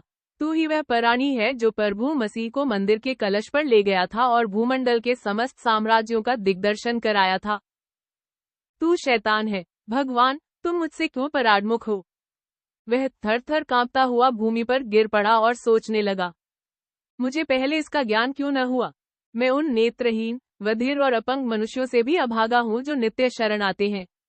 मेरी अंतर्दृष्टि सर्वथा ज्योतिहीन हो गई है। मुझे दैवी घटनाओं का अब लेशमात्र भी ज्ञान नहीं होता और अब मैं उन भ्रष्ट बुद्धि पागलों की भांति हूँ जो मिट्टी फांकते हैं और मुर्दों की लाशें घसीटते हैं। मैं अब नरक के अमंगल और स्वर्ग के मधुर शब्दों में भेद करने के योग्य नहीं रहा। मुझसे अब उस नवजात शिशु का नैसर्गिक ज्ञान भी नहीं रहा जो माता के स्तनों के मुंह से निकल जाने पर रोता है। उस कुत्ते कासा भी जो अपने स्वामी के पद चिन्हों की गंध पहचानता है। उस पौधे सूर्यमुखी कासा भी जो सूर्य की ओर अपना मुख फेरता रहता है। मैं परेतों और पिशाचों के परिहास का केंद्र हूँ। यह सब मुझ पर तालियां बजा रहे हैं, जो अब ज्ञात हुआ कि शैतान ही मुझे यहाँ खींच कर लाया। जब उसने मुझे इस स्तंभ पर चाया तो वासना और अहंकार दोनों ही मेरे साथ चाहे। मैं केवल अपनी इच्छाओं के विस्तार ही से शंकायमान नहीं होता। एटोनी भी अपनी पर्वत गुफा में ऐसे ही प्रलोभनों से पीड़ित है। मैं चाहता हूँ कि इन समस्त पिशाचों की तलवार मेरी देह को छेद, स्वर्गदूतों के सम्मुख मेरी धज्जियां उड़ा दी जाएं। अब मैं अपनी यातनाओं से प्रेम करना सीख गया हूँ, लेकिन ईश्वर मुझसे नहीं बोलता। उसका एक शब्द भी मेरे कानों में नहीं आता। उसका यह निर्दय मौन, यह कठोर निस्तब्धता आश्चर्यजनक है। उसने मुझे त्याग दिया है, मुझे जिसका उसके सिवा और कोई अवलंब न था। वह मुझे इस आफत में अकेला निस्सहाय छोड़े हुए है। वह मुझसे दूर भागता है, घृणा करता है, लेकिन मैं उसका पीछा नहीं छोड़ सकता। यहाँ मेरे पैर जल रहे हैं, मैं दौड़कर उसके पास पहुंचूंगा। यह कहते ही उसने वह सी थाम ली जो स्तंभ के सहारे खड़ी थी, उस पर पैर रखे और एक डंडा नीचे उतरा कि उसका मुख गोरूपी कलश के सम्मुख आ गया। उसे देखकर गोमूर्ति विचित्र रूप से मुस्कुराई। उसे अब इसमें कोई संदेह न था कि जिस स्थान को उसने शांति लाभ और सत्कीर्ति के लिए पसंद किया था, वह उसके सर्वनाश और पतन का सिद्ध हुआ। वह बड़े वेग से उतरकर जमीन पर आ पहुंचा। उसके पैरों को अब खड़े होने का भी अभ्यास न था, वे डगमगाते थे। लेकिन अपने ऊपर इस पैशाचिक स्तंभ की परछाई पड़ते देखकर वह जबरदस्ती दौड़ा, मानो कोई कैदी भाग जाता हो। संसार निद्रा में मग्न था। वह सबसे छिपा हुआ उस चौक से होकर निकला जिसके चारों ओर शराब की दुकानें, सराय, धर्मशालाएं बनी हुई थी, और एक गली में घुस गया जो लाइबिया की पहाड़ियों की ओर जाती थी। विचित्र बात यह थी कि एक कुत्ता भी भूंकता हुआ उसका पीछा कर रहा था, और जब एक मरुभूमि के किनारे तक उसे दौड़ा न ले गया, उसका पीछा न छोड़ा। पापनाशी ऐसे देहातों में पहुंचा जहां सड़कें या पगडंडियां न थी, केवल वनजंतुओं के पैरों के निशान थे। इस निर्जन प्रदेश में वह एक दिन और रात लगातार अकेला भागता चला गया। अंत में जब वह भूख, प्यास और थकान से इतना बेदम हो गया कि पांव लड़खड़ाने लगे, ऐसा जान पड़ने लगा कि अब जीता न बचूंगा, तो वह एक नगर में पहुंचा जो दाएं बाएं इतनी दूर तक फैला हुआ था कि उसकी सीमाएं नीले क्षितिज में विलीन हो जाती थी। चारों ओर निस्तब्धता छाई हुई थी, किसी प्राणी का नाम न था। मकानों की कमी न थी, पर वह दूर दूर पर बने हुए थे और उन मिस्त्री मीनारों की भांति दिखते थे जो बीच में काट लिए गए हों। सबों की बनावट एक सी थी, मानो एक ही इमारत की बहुत ही नकलें की गई हों। वास्तव में यह सब कब्रें थी। उनके द्वार खुले और टूटे हुए थे, और उनके अंदर भेड़ियों और लकड़बग्घों की चमकती हुई आंखें नजर आती थी, जिन्होंने वहां बच्चे दिए थे। मुर्दे कब्रों के सामने बाहर पड़े हुए थे, जिन्हें डाकुओं ने नोच खसोट लिया था और जंगली जानवरों ने जगह जगह चबा डाला था। इस मृतपुरी में बहुत देश तक चलने के बाद पापनाशी एक कब्र के सामने थककर गिर पड़ा, जो छुहारे के वृक्षों से के हुए एक सोते के समीप थी। यह कब्र खूब सजी हुई थी, उसके ऊपर बेलबूटे बने हुए थे, किंतु कोई द्वार न था। पापनाशी ने एक छिद्र में से झांका तो अंदर एक सुंदर रंगा हाथ तहखाना दिखाई पड़ा, जिसमें सांपों के छोटे छोटे बच्चे इधर उधर रेंग रहे थे। उसे अब भी यही शंका हो रही थी कि ईश्वर ने मेरा हाथ छोड़ दिया है और मेरा कोई अवलंब नहीं है। उसने एक दिन दीर्घ श्वास लेकर कहा, इसी स्थान में मेरा निवास होगा। यही कब्र अब मेरे प्रायश्चित और आत्मदमन का आश्रय स्थान न होगी। उसके पैर तो उठ न सकते थे, लेटे लेटे खिसकता हुआ वह अंदर चला गया, सांपों को अपने पैरों से भगा दिया और निरंतर 18 घंटों तक पक्की भूमि पर सिर रखे हुए औंधे मुंह पड़ा रहा। इसके पश्चात वह उस जलस्रोत पर गया और चिल्लू से पेट भर पानी पिया। तब उसने थोड़े छुहारे तोड़े और कई कमल की बेलें निकाकर कमल गट्टे जमा किए। यही उसका भोजन था। क्षुआ और तृषा शांत होने पर उसे ऐसा अनुमान हुआ कि यहाँ वह सभी विघ्न बाधाओं से मुक्त होकर कालक्षेप कर सकता है। अतएव उसने इसे अपने जीवन का नियम बना लिया। प्रातः काल से संध्या तक वह एक क्षण के लिए भी सिर ऊपर न उठाता था। एक दिन जब वह इस भांति औंधे मुंह पड़ा हुआ था तो उसके कानों में किसी के बोलने की आवाज आई, पाषाणाचित्रों को देख, तुझे ज्ञान प्राप्त होगा। यह सुनते ही उसने सिर उठाया और तहखाने की दीवारों पर दृष्टिपात किया तो उसे चारों ओर सामाजिक दृश्य अंकित दिखाई दिए। जीवन की साधारण घटनाएं जीती जागती मूर्तियों द्वारा प्रकट की गई थी। यह बड़े प्राचीन समय की चित्रकारी थी और इतनी उत्तम की जान पड़ता मूर्तियां अब बोलना ही चाहती हैं। चित्रकार ने उनमें जान डाल दी थी। कहीं कोई नानबाई रोटियां बना रहा था और गोलों को कुप्पी की तरह फुलाकर आग फूंकता था, कोई बतखों के पर नोच रहा था और कोई पतीलियों में मांस पका रहा था। जरा और हटकर एक शिकारी कंधों पर हिरन लिए जाता था जिसकी देह में बाण चुभे दिखाई देते थे। एक स्थान पर किसान खेती का कामकाज करते थे, कोई बोता था, कोई काटता था, कोई अनाज बखारों से भर रहा था। दूसरे स्थान पर कई स्त्रियां वीणा, बांसुरी और तंबूरों पर नाच रही थी। एक सुंदर युवती सितार बजा रही थी, उसके केशों में कमल का पुष्प शोभा दे रहा था। केश बड़ी सुंदरता से गौंथे हुए थे, उसके स्वच्छ महीन कपड़ों से उसके निर्मल अंगों की आभा झलकती थी।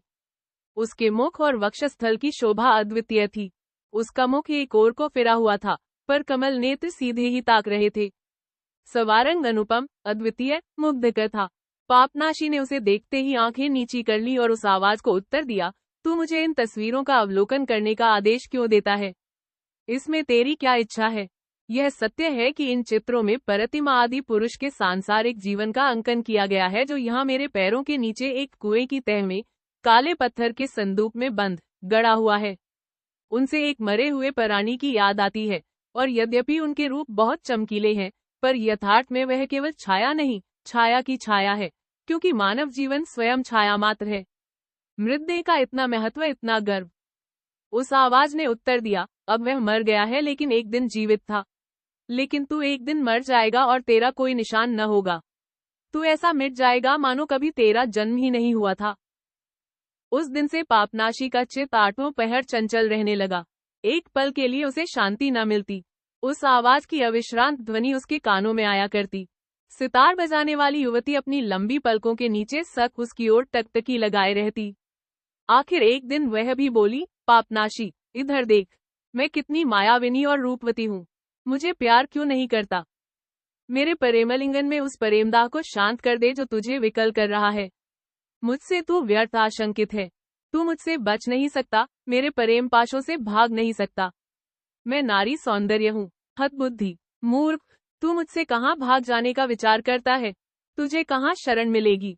तुझे सुंदर पुष्पों की शोभा में, खजूर के वृक्षों के फूलों में, उसकी फलों से लदी हुई डालियों में, कबूतरों के पर में, मृगाओं की छलांगों में, जलपर पातों के मधुर कलरव में, चांद की मंद ज्योत्सना में, तितलियों के मनोहर रंगों में, और यदि अपनी आंखें बंद कर लेगा तो अपने अंततल में मेरा ही स्वरूप दिखाई देगा। मेरा सौंदर्य सर्वव्यापक है। 1000 वर्षों से अधिक हुए कि उस पुरुष ने जो यहाँ महीन कफन में वेष्टित एक काले पत्थर की शैया पर विश्राम कर रहा है, मुझे अपने हृदय से लगाया था। 1000 वर्षों से अधिक हुआ कि उसने मेरे सुधा में अधरों का अंतिम बार रसास्वादन किया था और उसकी दीर्घ निद्रा अभी तक उसकी सुगंध से महक रही है। पापनाशी, तुम मुझे भली भांति जानते हो। तुम मुझे भूल कैसे गए? मुझे पहचाना क्यों नहीं? इसी पर आत्मज्ञानी बनने का दावा करते हो। मैं थायस के असंख्य अवतारों में से एक हूँ। तुम विद्वान हो और जीवों के तत्व को जानते हो। तुमने बड़ी बड़ी यात्राएं की है और यात्राओं ही से मनुष्य आदमी बनता है, उसके ज्ञान और बुद्धि का विकास होता है।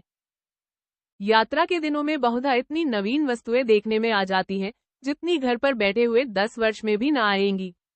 तुमने सुना है कि पूर्व काल में थायस हेलेन के नाम से यूनान में रहती थी। उसने थीब्स में फिर दूसरा अवतार लिया। मैं ही थीब्स की थायस थी। इसका कारण क्या है कि तुम इतना भी न भांप सके? पहचानो, यह किसकी कब्र है? क्या तुम बिल्कुल भूल गए कि हमने कैसे कैसे विहार किए थे? जब मैं जीवित थी तो मैंने इस संसार के पापों का बड़ा भार अपने सिर पर लिया था, और अब केवल छाया मात्र रह जाने पर भी एक चित्र के रूप में भी मुझ में इतनी सामर्थ्य है कि मैं तुम्हारे पापों को अपने ऊपर ले सकूं। हाँ, मुझ में इतनी सामर्थ्य है। जिसने जीवन में समस्त संसार के पापों का भार उठाया, क्या उसका चित्र अब एक प्राणी के पापों को भार न उठा सकेगा? विस्मित क्यों होते हो? आश्चर्य की कोई बात नहीं। विधाता ही ने यह व्यवस्था कर दी कि तुम जहाँ जाओगे, थायस तुम्हारे साथ रहेगी। अब अपनी चिरसंगिनी थायस की क्यों अवहेलना करते हो? तुम विधाता के नियम को नहीं तोड़ सकते। पापनाशी ने पत्थर के फर्श पर अपना सिर पटक दिया और भयभीत होकर चीख उठा। अब यह सितारवादिनी नित्य पड़ती दीवार से न जाने किस तरह अलग होकर उसके समीप आ जाती और मंद श्वास लेते हुए उससे स्पष्ट शब्दों में वार्तालाप करती। और जब वह विरक्त प्राणी उसकी क्षुब्ध चेष्टाओं का बहिष्कार करता तो वह उससे कहती, प्रियतम, मुझे प्यार क्यों नहीं करते? मुझसे इतनी निठुराई क्यों करते हो? जब तक तुम मुझसे दूर भागते रहोगे, मैं तुम्हें विकल करती रहूंगी, तुम्हें यातनाएं देती रहूंगी। तुम्हें अभी यह नहीं मालूम है कि मृत स्त्री की आत्मा कितनी धैर्यशालिनी होती है। अगर आवश्यकता हो तो मैं उस समय तक तुम्हारा इंतजार करूंगी जब तक तुम मर न जाओगे। मरने के बाद भी मैं तुम्हारा पीछा न छोड़ूंगी। मैं जादूगरनी हूँ, मुझे मंत्रों का बहुत अभ्यास है। मैं तुम्हारी मृतदेह में नया जीव डाल दूंगी, जो उसे चैतन्य कर देगा और जो मुझे वह वस्तु प्रदान करके अपने को धन्य मानेगा जो मैं तुमसे मांगते मांगते हार गई और न पा सकी। मैं उस पुंजीर्वित शरीर के साथ मनमाना सुख भोग करूंगी। और फिर पापनाशी, सोचो, तुम्हारी दशा कितनी करुणाजनक होगी जब तुम्हारी स्वर्गवासिनी आत्मा उस ऊंचे स्थान पर बैठे हुए देखेगी कि मेरी ही देह की क्या छीछालेदर हो रही है। स्वयं ईश्वर जिसने हिसाब के दिन के बाद तुम्हें अनंत काल तक के लिए यह देह लौटा देने का वचन दिया है, चक्कर में पड़ जाएगा कि क्या करूं। वह उस मानव शरीर को स्वर्ग के पवित्र धाम में कैसे स्थान देगा जिसमें एक प्रेत का निवास है और जिससे एक जादूगरनी की माया लिपटी हुई है। तुमने उस कठिन समस्या का विचार नहीं किया, न ईश्वर ही ने उस पर विचार करने का कष्ट उठाया। तुमसे कोई पर्दा नहीं, हम तुम दोनों एक ही हैं। ईश्वर बहुत विचारशील नहीं जान पड़ता।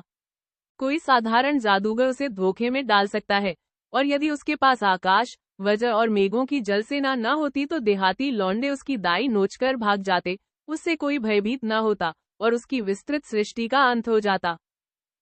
यथार्थ में उसका पुराना शत्रु सर्प उससे कहीं चतुर और दूरदर्शी है।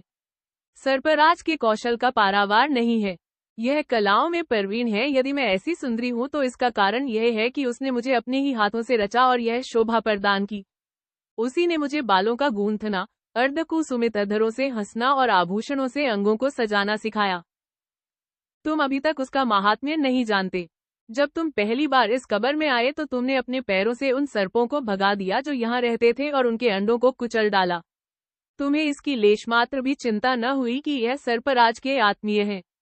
मित्र, मुझे भय है कि इस अविचार का तुमको कड़ा दंड मिलेगा। सर्पराज तुमसे बदला लिए बिना न रहेगा। इस पर भी तुम इतना तो जानते ही थे कि वह संगीत में निपुण और प्रेम कला में सिद्धहस्त है। तुमने यह जानकर भी उसकी अवज्ञा की। कला और सौंदर्य दोनों ही से झगड़ा कर बैठे, दोनों को ही पांव तले कुचलने की चेष्टा की। और अब तुम दैहिक और मानसिक आतंकों से ग्रस्त हो रहे हो। तुम्हारा ईश्वर क्यों तुम्हारी सहायता नहीं करता? उसके लिए यह असंभव है। उसका आकार भूमंडल के आकार के समान ही है, इसलिए उसे चलने की जगह ही कहाँ है। और अगर असंभव को संभव मान ले तो उसकी भूमंडल व्यापी देह के किंचित मात्र हिलने पर सारी सृष्टि अपनी जगह से खिसक जाएगी, संसार का नाम ही न रहेगा। तुम्हारे सर्वज्ञाता ईश्वर ने अपनी सृष्टि में अपने को कैद कर रखा है। पापनाशी को मालूम था कि जादू द्वारा बड़े बड़े अनैसर्गिक कार्य सिद्ध हो जाया करते हैं। यह विचार करके उसको बड़ी घबराहट हुई। शायद वह मृत पुरुष जो मेरे पैरों के नीचे समाधिस्थ है उन मंत्रों को याद रखे हुए है जो गुप्त ग्रंथ में गुप्त रूप से लिखे हुए हैं। वह ग्रंथ अवश्य ही किसी बादशाह की कब्र निकट होगी। उन मंत्रों के बल से मुर्दे वही देह धारण कर लेते हैं जो उन्होंने इस लोक में धारण किया था, और फिर सूर्य के प्रकाश और रमणियों की मंद मुस्कान का आनंद उठाते हैं। उसको सबसे अधिक भय इस बात का था कि कहीं यह सितार बजाने वाली सुंदरी और वह मृत पुरुष निकल न आए और उसके सामने उसी भांति संभोग न करने लगे जैसे वह अपने जीवन में किया करते थे। कभी कभी उसे ऐसा मालूम होता था कि चुंबन का शब्द सुनाई दे रहा है। वह मानसिक ताप से जला जाता था और अब ईश्वर की दया दृष्टि से वंचित होकर उसे विचारों से उतना ही भय लगता था जितना भावों से। न जाने मन में कब क्या भाव जागृत हो जाए। एक दिन संध्या समय जब वह अपने नियमानुसार औंधी मुंह पड़ा सिजदा कर रहा था, किसी अपरिचित प्राणी ने उससे कहा, पापनाशी, पृथ्वी पर उससे कितने ही अधिक और कितने ही विचित्र प्राणी बसते हैं जितना तुम अनुमान कर सकते हो, और यदि मैं तुम्हें यह सब दिखा सकूं जिसका मैंने अनुभव किया है तो तुम आश्चर्य से भर जाओगे। संसार में ऐसे मनुष्य भी हैं जिनके ललाट के मध्य में केवल एक ही आंख होती है और वह जीवन का सारा काम उसी एक आंख से करते हैं। ऐसे प्राणी भी देखे गए हैं जिनके एक ही टांग होती है और वह उछल उछल कर चलते हैं। इन एक टांगों से एक पूरा प्रांत बसा हुआ ऐसे प्राणी भी हैं जो इच्छानुसार स्त्री या पुरुष बन जाते हैं। उनके लिंग भेद नहीं होता। इतना ही सुनकर न चकराओ। पृथ्वी पर मानव वृक्ष है जिनकी जड़ें जमीन में फैलती हैं। बिना सिर वाले मनुष्य हैं जिनकी छाती में मुंह, 2 आंखें और 1 नाक रहती है। क्या तुम शुद्ध मन से विश्वास करते हो कि प्रभु मसीह ने इन प्राणियों की मुक्ति के निमित्त ही शरीर त्याग किया? अगर उसने इन दुखियों को छोड़ दिया है तो यह किसी शरण जाएंगे, कौन इनकी मुक्ति का दायी होगा? इसके कुछ समय बाद पापनाशी को एक स्वप्न हुआ। उसने निर्मल प्रकाश में एक चौड़ी सड़क, बहते हुए नाले और लहलहाते हुए उद्यान देखे। सड़क पर एरिस्टोबुलस और चेरियास अपने अरबी घोड़ों को सर पर दौड़ाए चले जाते थे और इस चौगान दौड़ से उनका चित्त इतना उल्लसित हो रहा था कि उनमें मुंह उन्वर्ण हुए जाते थे। उनके समीप ही के एक पेशताक में खड़ा कवि कलित्रकांत अपने कवित्व पढ़ी रहा था। सफल वर्ग उसके स्वर में कांपता था और उसकी आंखों में चमकता था। उद्यान में जेनाथेमीज पके हुए सेब चुन रहा था और एक सर्प को थपकियां दे रहा था जिसके नीले पर थे। हर्मोडोरस श्वेत वस्त्र पहने, सिर पर एक रत्नजटित मुकुट रखे, एक वृक्ष के नीचे ध्यान में मग्न बैठा था। इस वृक्ष में फूलों की जगह छोटे छोटे सिर लटक रहे थे जो मिस्र देश की देवियों की भांति गिद्ध, बाज या उज्ज्वल चंद्रमंडल का मुकुट पहने हुए थे।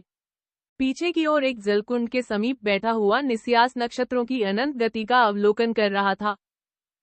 तब एक स्त्री मुंह पर नकाब डाले और हाथ में मेहंदी की एक टहनी लिए पापनाशी के पास आई और बोली, पापनाशी, इधर देख। कुछ लोग ऐसे हैं जो अनंत सौंदर्य के लिए लालायित रहते हैं और अपने नश्वर जीवन को अमर समझते हैं।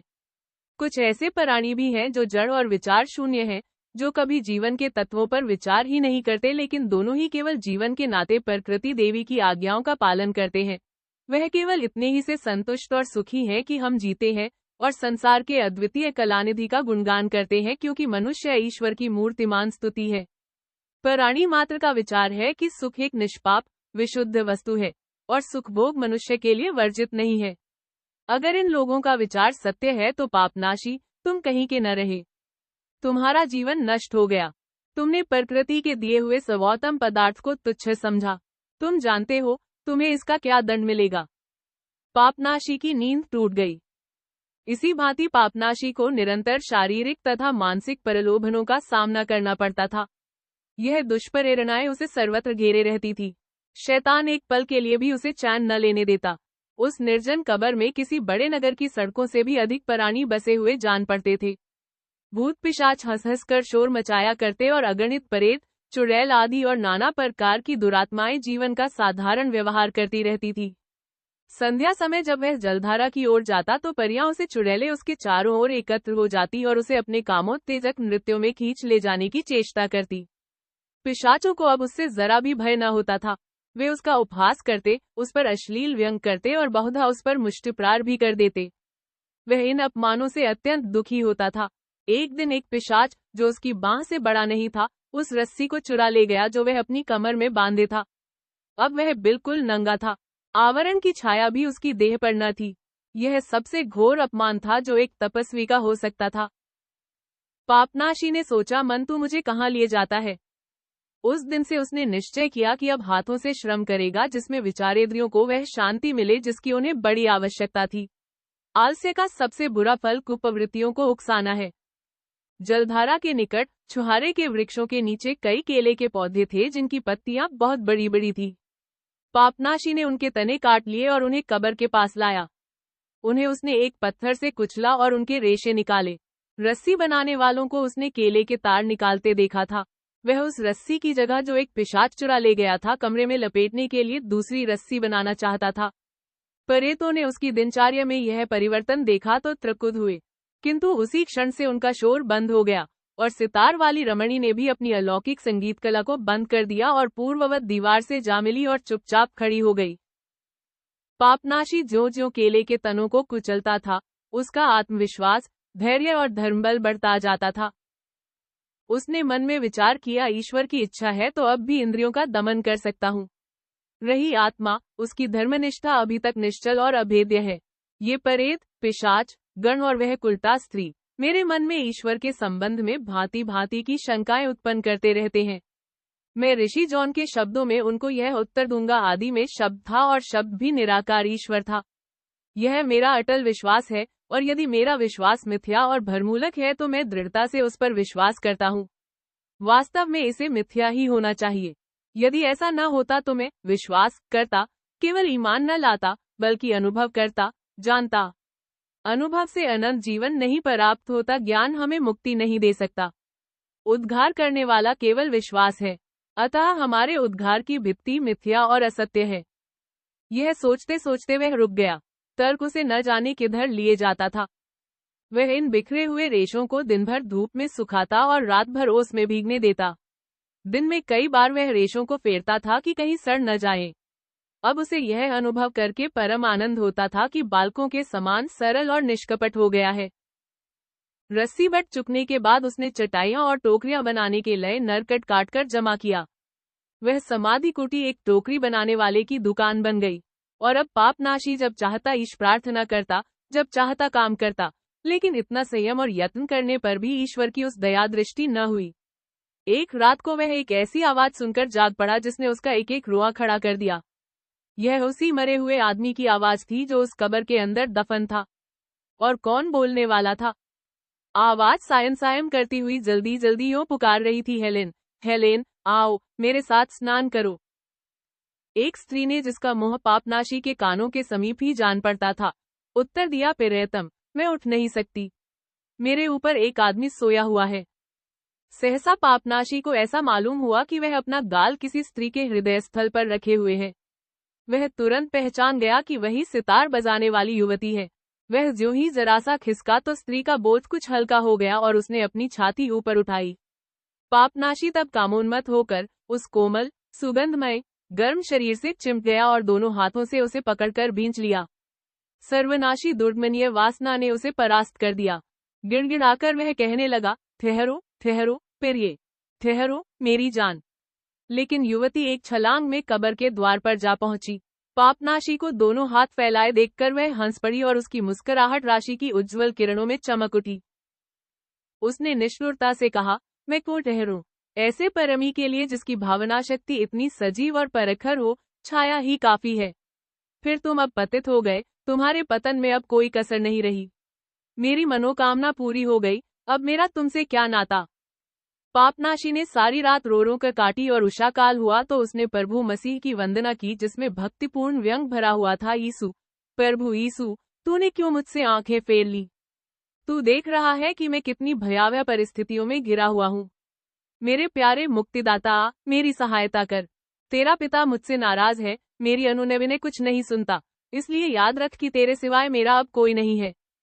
तेरे पिता से अब मुझे कोई आशा नहीं है, मैं उसके रहस्य को समझ नहीं सकता और न उसे मुझ पर दया आती है। किंतु तूने एक स्त्री के गर्भ से जन्म लिया है, तूने माता का स्नेह भोग किया है और इसलिए तुझ पर मेरी श्रद्धा है। याद रख कि तू भी एक समय मानव देहधारी था।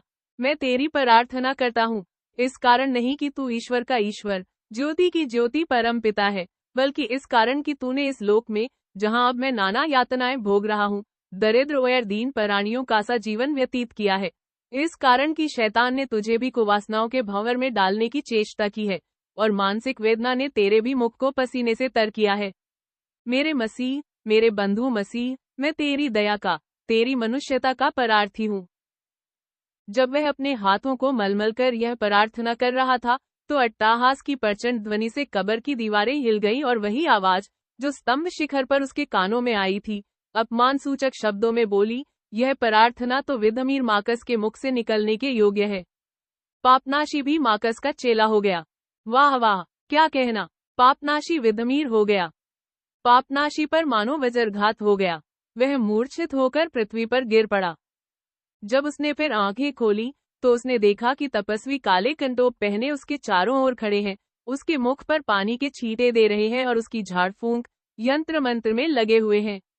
कोई आदमी हाथों में खजूर की डालियां लिए बाहर खड़े हैं। उनमें से एक ने कहा, हम लोग इधर से होकर जा रहे थे तो हमने इस कब्र से चिल्लाने की आवाज निकलती हुई सुनी, और जब अंदर आए तो तुम्हें पृथ्वी पर अचेत पड़े देखा।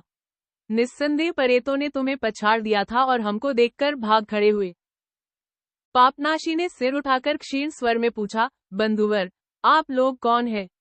आप लोग क्यों खजूर की डालियां लिए हुए हैं? क्या मेरी मृत क्रिया करने तो नहीं आए हैं?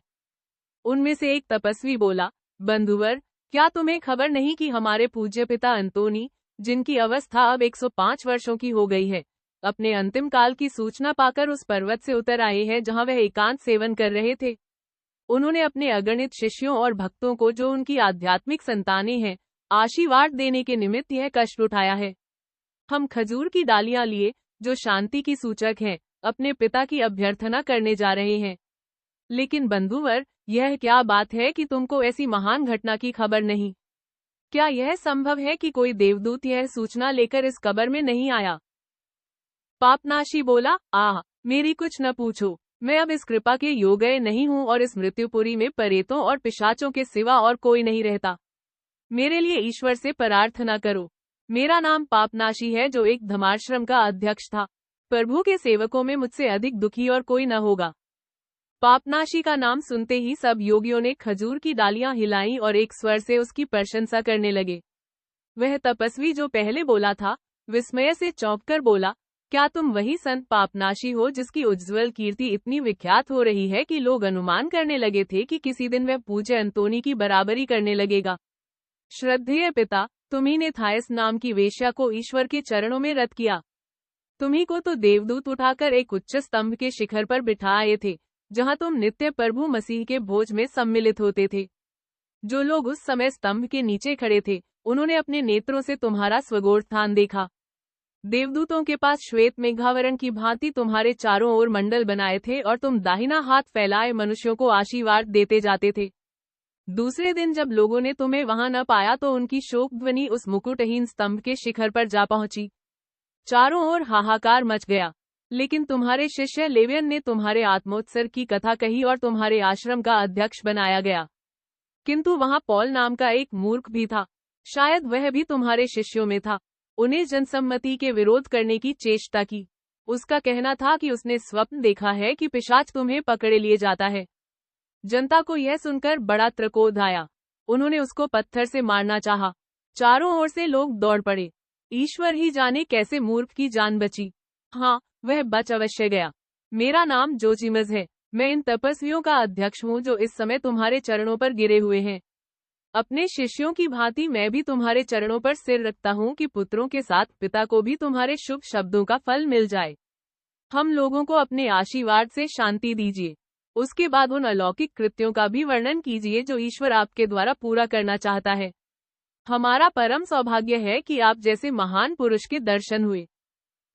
नाशी ने उत्तर दिया, बंधुवर, तुमने मेरे विषय में जो धारणा बना रखी है वह यथार्थ से कोसों दूर है। ईश्वर की मुझ पर कृपा दृष्टि होती तो दूर की बात है, मैं उसके हाथों कठोरतम यातनाएं भोग रहा हूँ। मेरी जो दुर्गति हुई है उसका वृतांत सुनाना व्यर्थ है। मुझे स्तंभ के शिखर पर देवदूत नहीं ले गए थे। यह लोगों की मिथ्या कल्पना है। वास्तव में मेरी आंखों के सामने एक पर्दा पड़ गया है और मुझे कुछ सूझ नहीं पड़ता। मैं स्वप्नवत जीवन व्यतीत कर रहा हूँ। ईश्वर विमुख होकर मानव जीवन स्वप्न के समान है। जब मैंने इस्कंदरिया की यात्रा की थी तो थोड़े ही समय में मुझे कितने ही वादों के सुनने का अवसर मिला और मुझे ज्ञात हुआ कि भ्रांति की सेवा गणना से परे है। वह नित्य मेरा पीछा किया करती है और मेरे चारों तरफ संगीनों की दीवार खड़ी है। जोजिमस ने उत्तर दिया, पूज्य पिता, आपको स्मरण रखना चाहिए कि संतगण और मुख्यतः एकांत सेवी संतगण भयंकर यातनाओं से पीड़ित होते रहते हैं। अगर यह सत्य नहीं है कि देवदूत तुम्हें ले गए तो अवश्य ही यह सम्मान तुम्हारी मूर्ति अथवा छाया का हुआ होगा, क्योंकि लेवियन, तपस्वीगण और दर्शकों ने अपनी आंखों से तुम्हें विमान पर ऊपर जाते देखा। पापनाशी ने संत अंतोनी के पास जाकर उनसे आशीर्वाद लेने का निश्चय किया। बोला, बंधु जोजिमस, मुझे भी खजूर की एक डाली दे दो और मैं भी तुम्हारे साथ पिता अंतोनी का दर्शन करने चलूंगा। जोजिमस ने कहा, बहुत अच्छी बात है। तपस्वियों के लिए सैनिक विधान ही उपयुक्त है, क्योंकि हम लोग ईश्वर के सिपाही हैं। हम और तुम अधिष्ठाता हैं, इसलिए आगोगे चलेंगे और यह लोग भजन गाते हुए हमारी पीछे पीछे चलेंगे। जब सब लोग यात्रा को चले तो पापनाशी ने कहा, ब्रह्मा एक है क्योंकि वह सत्य है और संसार अनेक है क्योंकि वह असत्य है। हमें संसार की सभी वस्तुओं से मुंह मोड़ लेना चाहिए, उनमें भी जो देखने में सर्वदा निर्दोष जान पड़ती हैं। उनकी बहुरूपता उन्हें इतनी मनोहारिणी बना देती है जो इस बात का प्रत्यक्ष प्रमाण है कि वह दूषित है। इसी कारण मैं किसी कमल को भी शांत निर्मल सागर में हिलते हुए देखता हूँ तो मुझे आत्मवेदना होने लगती है और चित्त मलिन हो जाता है। जिन वस्तुओं का ज्ञान इंद्रियों द्वारा होता है वे सभी त्याज्य हैं। रेणुका का एक अणु भी दोषों से रहित नहीं, हमें उससे सशंक रहना चाहिए। सभी वस्तुएं हमें बहकाती हैं, हमें राग में रत कराती हैं। और स्त्री तो उन सारे प्रलोभनों का योग मात्र है जो वायुमंडल में फूलों से लहराती हुई पृथ्वी पर और स्वच्छ सागर में विचरण करते हैं। वह पुरुष धन्य है जिसकी आत्मा बंद द्वार के समान है। वही पुरुष सुखी है जो गूंगा, बहरा, अंधा होना जानता है और जो इसलिए सांसारिक वस्तुओं से अज्ञात रहता है कि ईश्वर का ज्ञान प्राप्त करे। जोजीमस ने इस कथन पर विचार करने के बाद उत्तर दिया, पूज्य पिता, तुमने अपनी आत्मा मेरे सामने खोल कर रख दी है, इसलिए आवश्यक है कि मैं अपने पापों को तुम्हारे सामने स्वीकार करूं। इस भांति हम अपनी धर्म प्रथा के अनुसार परस्पर अपने अपने अपराधों को स्वीकार कर लेंगे। यह व्रत धारण करने के पहले मेरा सांसारिक जीवन अत्यंत दुर्वासना में था। मदौरा नगर में, जो वेश्याओं के लिए प्रसिद्ध था, मैं नाना प्रकार के विलास भोग किया करता था। नित्य प्रति रात्रि समय जवान विषयगामियों और वीणा बजाने वाली स्त्रियों के साथ शराब पीता और उनमें जो पसंद आती उसे अपने साथ घर ले जाता। तुम जैसा साधु पुरुष कल्पना भी नहीं कर सकता कि मेरी प्रचंड कामातुरता मुझे किसी सीमा तक ले जाती थी। इस इतना ही कह देता पर्याप्त है कि मुझसे न विवाहित बचती थी न देवकन्या, और मैं चारों ओर व्यभिचार और अधर्म फैलाया करता था। मेरे हृदय में कुवासनाओं के सिवा किसी बात का ध्यान ही न आता था। मैं अपनी इंद्रियों को मदिरा से उत्तेजित करता था और यथार्थ में मदिरा का सबसे बड़ा पियक्कड़ समझा जाता था। तिस पर मैं ईसाई धर्मावलंबी भी था और सलीब पर चाहे गए मसीह पर मेरा अटल विश्वास था। अपनी संपूर्ण संपत्ति भोगविलास में उड़ाने के बाद मैं अभाव की वेदनाओं से विकल होने लगा था कि मैंने रंगीले सहचरों में सबसे बलवान पुरुष को एकाएक एक भयंकर रोग में ग्रस्त होते देखा। उसका शरीर दिनों दिन क्षीण होने लगा, उसकी टांगें अब उसे संभाल न सकती, उसके कांपते हुए हाथ शिथिल पड़ गए, उसकी ज्योतिहीन आंखें बंद रहने लगी, उसके कंठ से कराहने के सिवा और कोई ध्वनि न निकलती। उसका मन, जो उसकी देह में भी अधिकाल से परमी था, निद्रा में मग्न रहता पशुओं की भांति व्यवहार करने के दंड स्वरूप ईश्वर ने उसे पशु ही का अनुरूप बना दिया। अपनी संपत्ति के हाथ से निकल जाने के कारण मैं पहले ही से कुछ विचारशील और संयमी हो गया था, किंतु एक परम मित्र की दुर्दशा से वह रंग और भी गहरा हो गया। इस उदाहरण ने मेरी आंखें खेल दी। इसका मेरे मन पर इतना गहरा प्रभाव पड़ा कि मैंने संसार को त्याग दिया और इस मरुभूमि में चला आया। वहां गत 20 वर्षों से मैं ऐसी शांति का आनंद उठा रहा हूं जिसमें कोई विघ्न न पड़ा। मैं अपने तपस्वी शिष्यों के साथ यथासमय जुलाहे, राज, बैयत व लेखक का काम किया करता हूँ, लेकिन जो सच पूछो तो मुझे लिखने में कोई आनंद नहीं आता, क्योंकि मैं कर्म को विचार से श्रेष्ठ समझता हूँ। मेरे विचार है कि मुझ पर ईश्वर की दया दृष्टि है, क्योंकि घोर से घोर पापों में आसक्त रहने पर भी मैंने कभी आशा नहीं छोड़ी। यह भाव मन से एक क्षण के लिए भी दूर हुआ कि परमपिता मुझ पर अवश्य कृपा करेंगे। आशा दीपक को जलाए रखने से अंधकार मिट जाता है।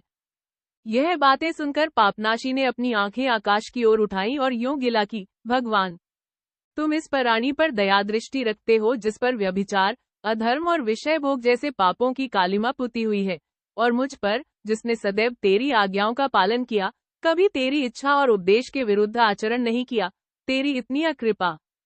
तेरा न्याय कितना रहस्यमय है और तेरी व्यवस्थाएं कितनी दुगार्य। जोजीमस ने अपने हाथ फैलाकर कहा, पूज्य पिता, देखिए, क्षितिज के दोनों ओर काली कौली श्रृंखलाएं चली आ रही हैं, मानो चींटियां किसी अन्य स्थान को जा रही हों। यह सब हमारे सहयात्री हैं जो पिता अंतोनी के दर्शन को आ रहे हैं। जब यह लोग उन यात्रियों के पास पहुंचे तो उन्हें एक विशाल दृश्य दिखाई दिया। तपस्वियों की सेना 3 बृहद अर्धगोलाकार पंक्तियों में दूर तक फैली हुई थी। पहली श्रेणी में मरुभूमि के वृद्ध तपस्वी थे, जिनके हाथों में सलीबें थी और जिनकी दाईं जमीन को छू रही थी। दूसरी पंक्ति में एफ्राइम और सेरापियन के तपस्वी और नील के तटवर्ती प्रांत के व्रतधारी विराज रहे थे। उनके पीछे के महात्मागण थे जो अपनी दूरवर्ती पहाड़ियों से आए थे। कुछ लोग अपने समलाय और सूखे हुए शरीर को बिना सिले हुए चीथड़ों से के हुए थे। दूसरे लोगों की देह पर वस्त्रों की जगह केवल नरकट की हड्डियां थी जो बेत की डालियों को ऐंठकर बांध ली गई थी।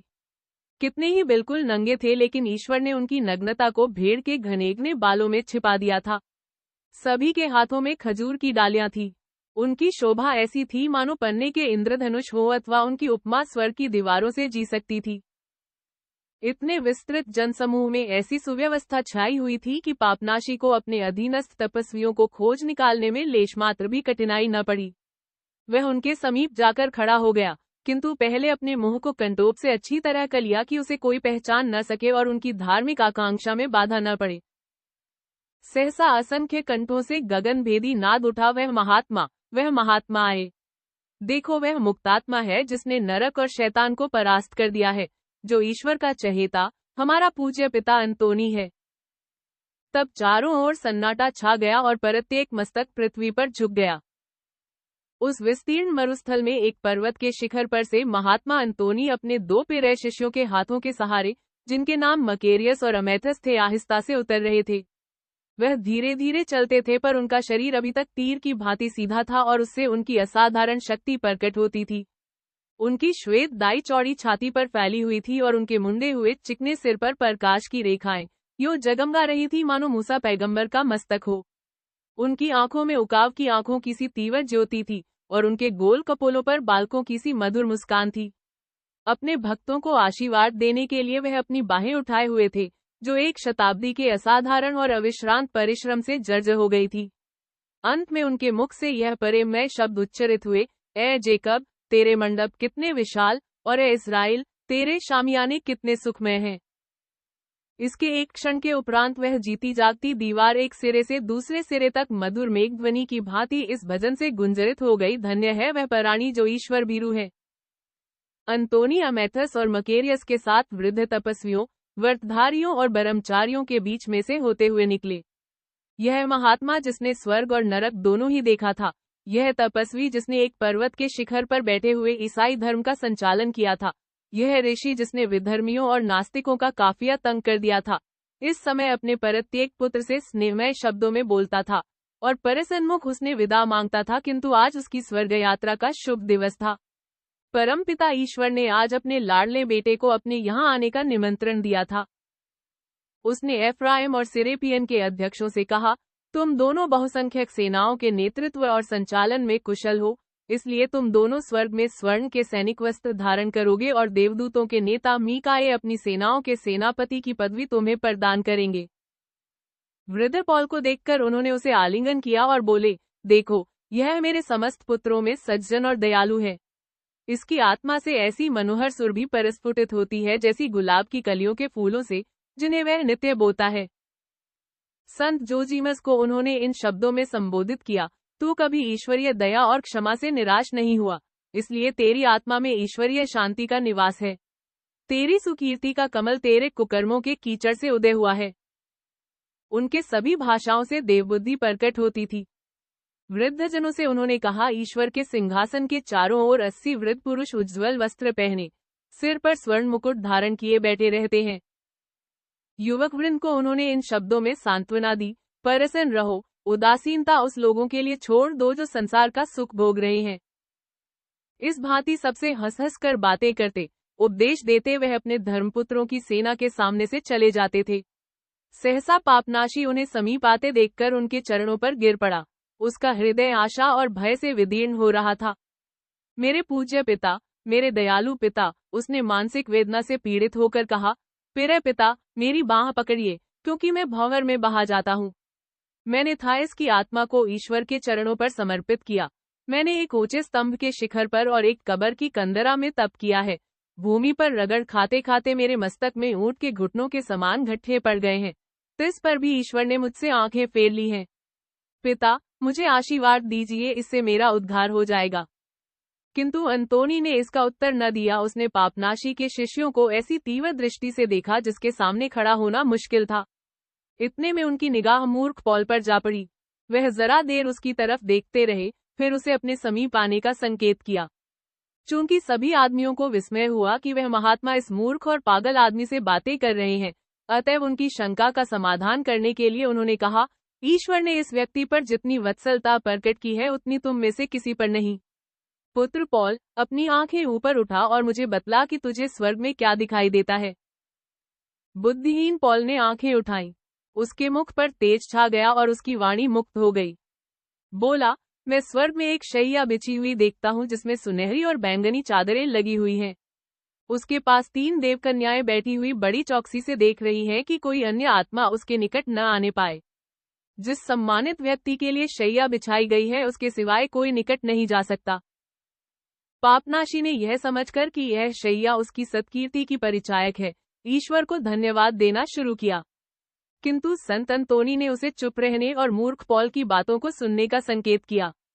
पॉल उसी आत्मोल्लास की धुन में बोला, तीनों देवकन्याएं मुझसे बातें कर रही हैं।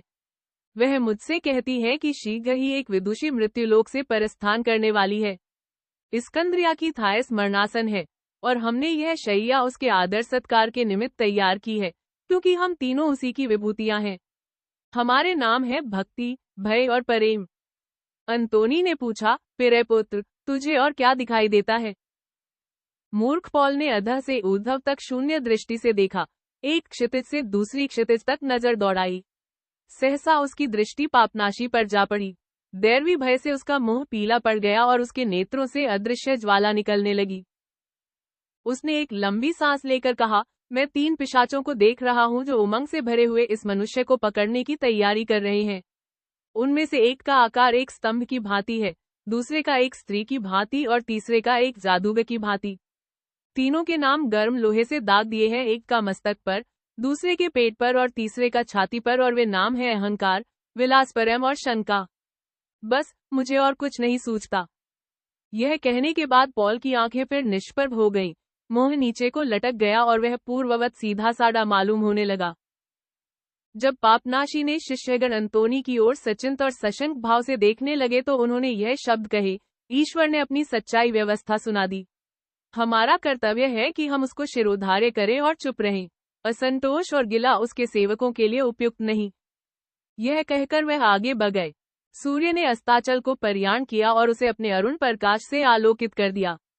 संत अंतोनी की छाया दैवी लीला से अत्यंत दीर्घ रूप धारण करके उसके पीछे एक अनंत गलीचे की भांति फैली हुई थी कि संत अंतोनी की स्मृति भी इस भांति दीर्घजीवी होगी और लोग अनंत काल तक उसका यश गाते रहेंगे। किंतु पापनाशी वज्राहत की भांति खड़ा रहा। उसे न कुछ सूझता था, न कुछ सुनाई देता था। यही शब्द उसके कानों में गूंज रहे थे, थायस मरणासन है। उसे कभी इस बात का ध्यान ही न आया था। 20 वर्षों तक निरंतर उसने मोमियाई के सिर को देखा था। मृत्यु का स्वरूप उसकी आंखों के सम्मुख रहता था। पर यह विचार कि मृत्यु एक दिन थायस की आंखें बंद कर देगी, उसे घोर आश्चर्य में डाल रहा था।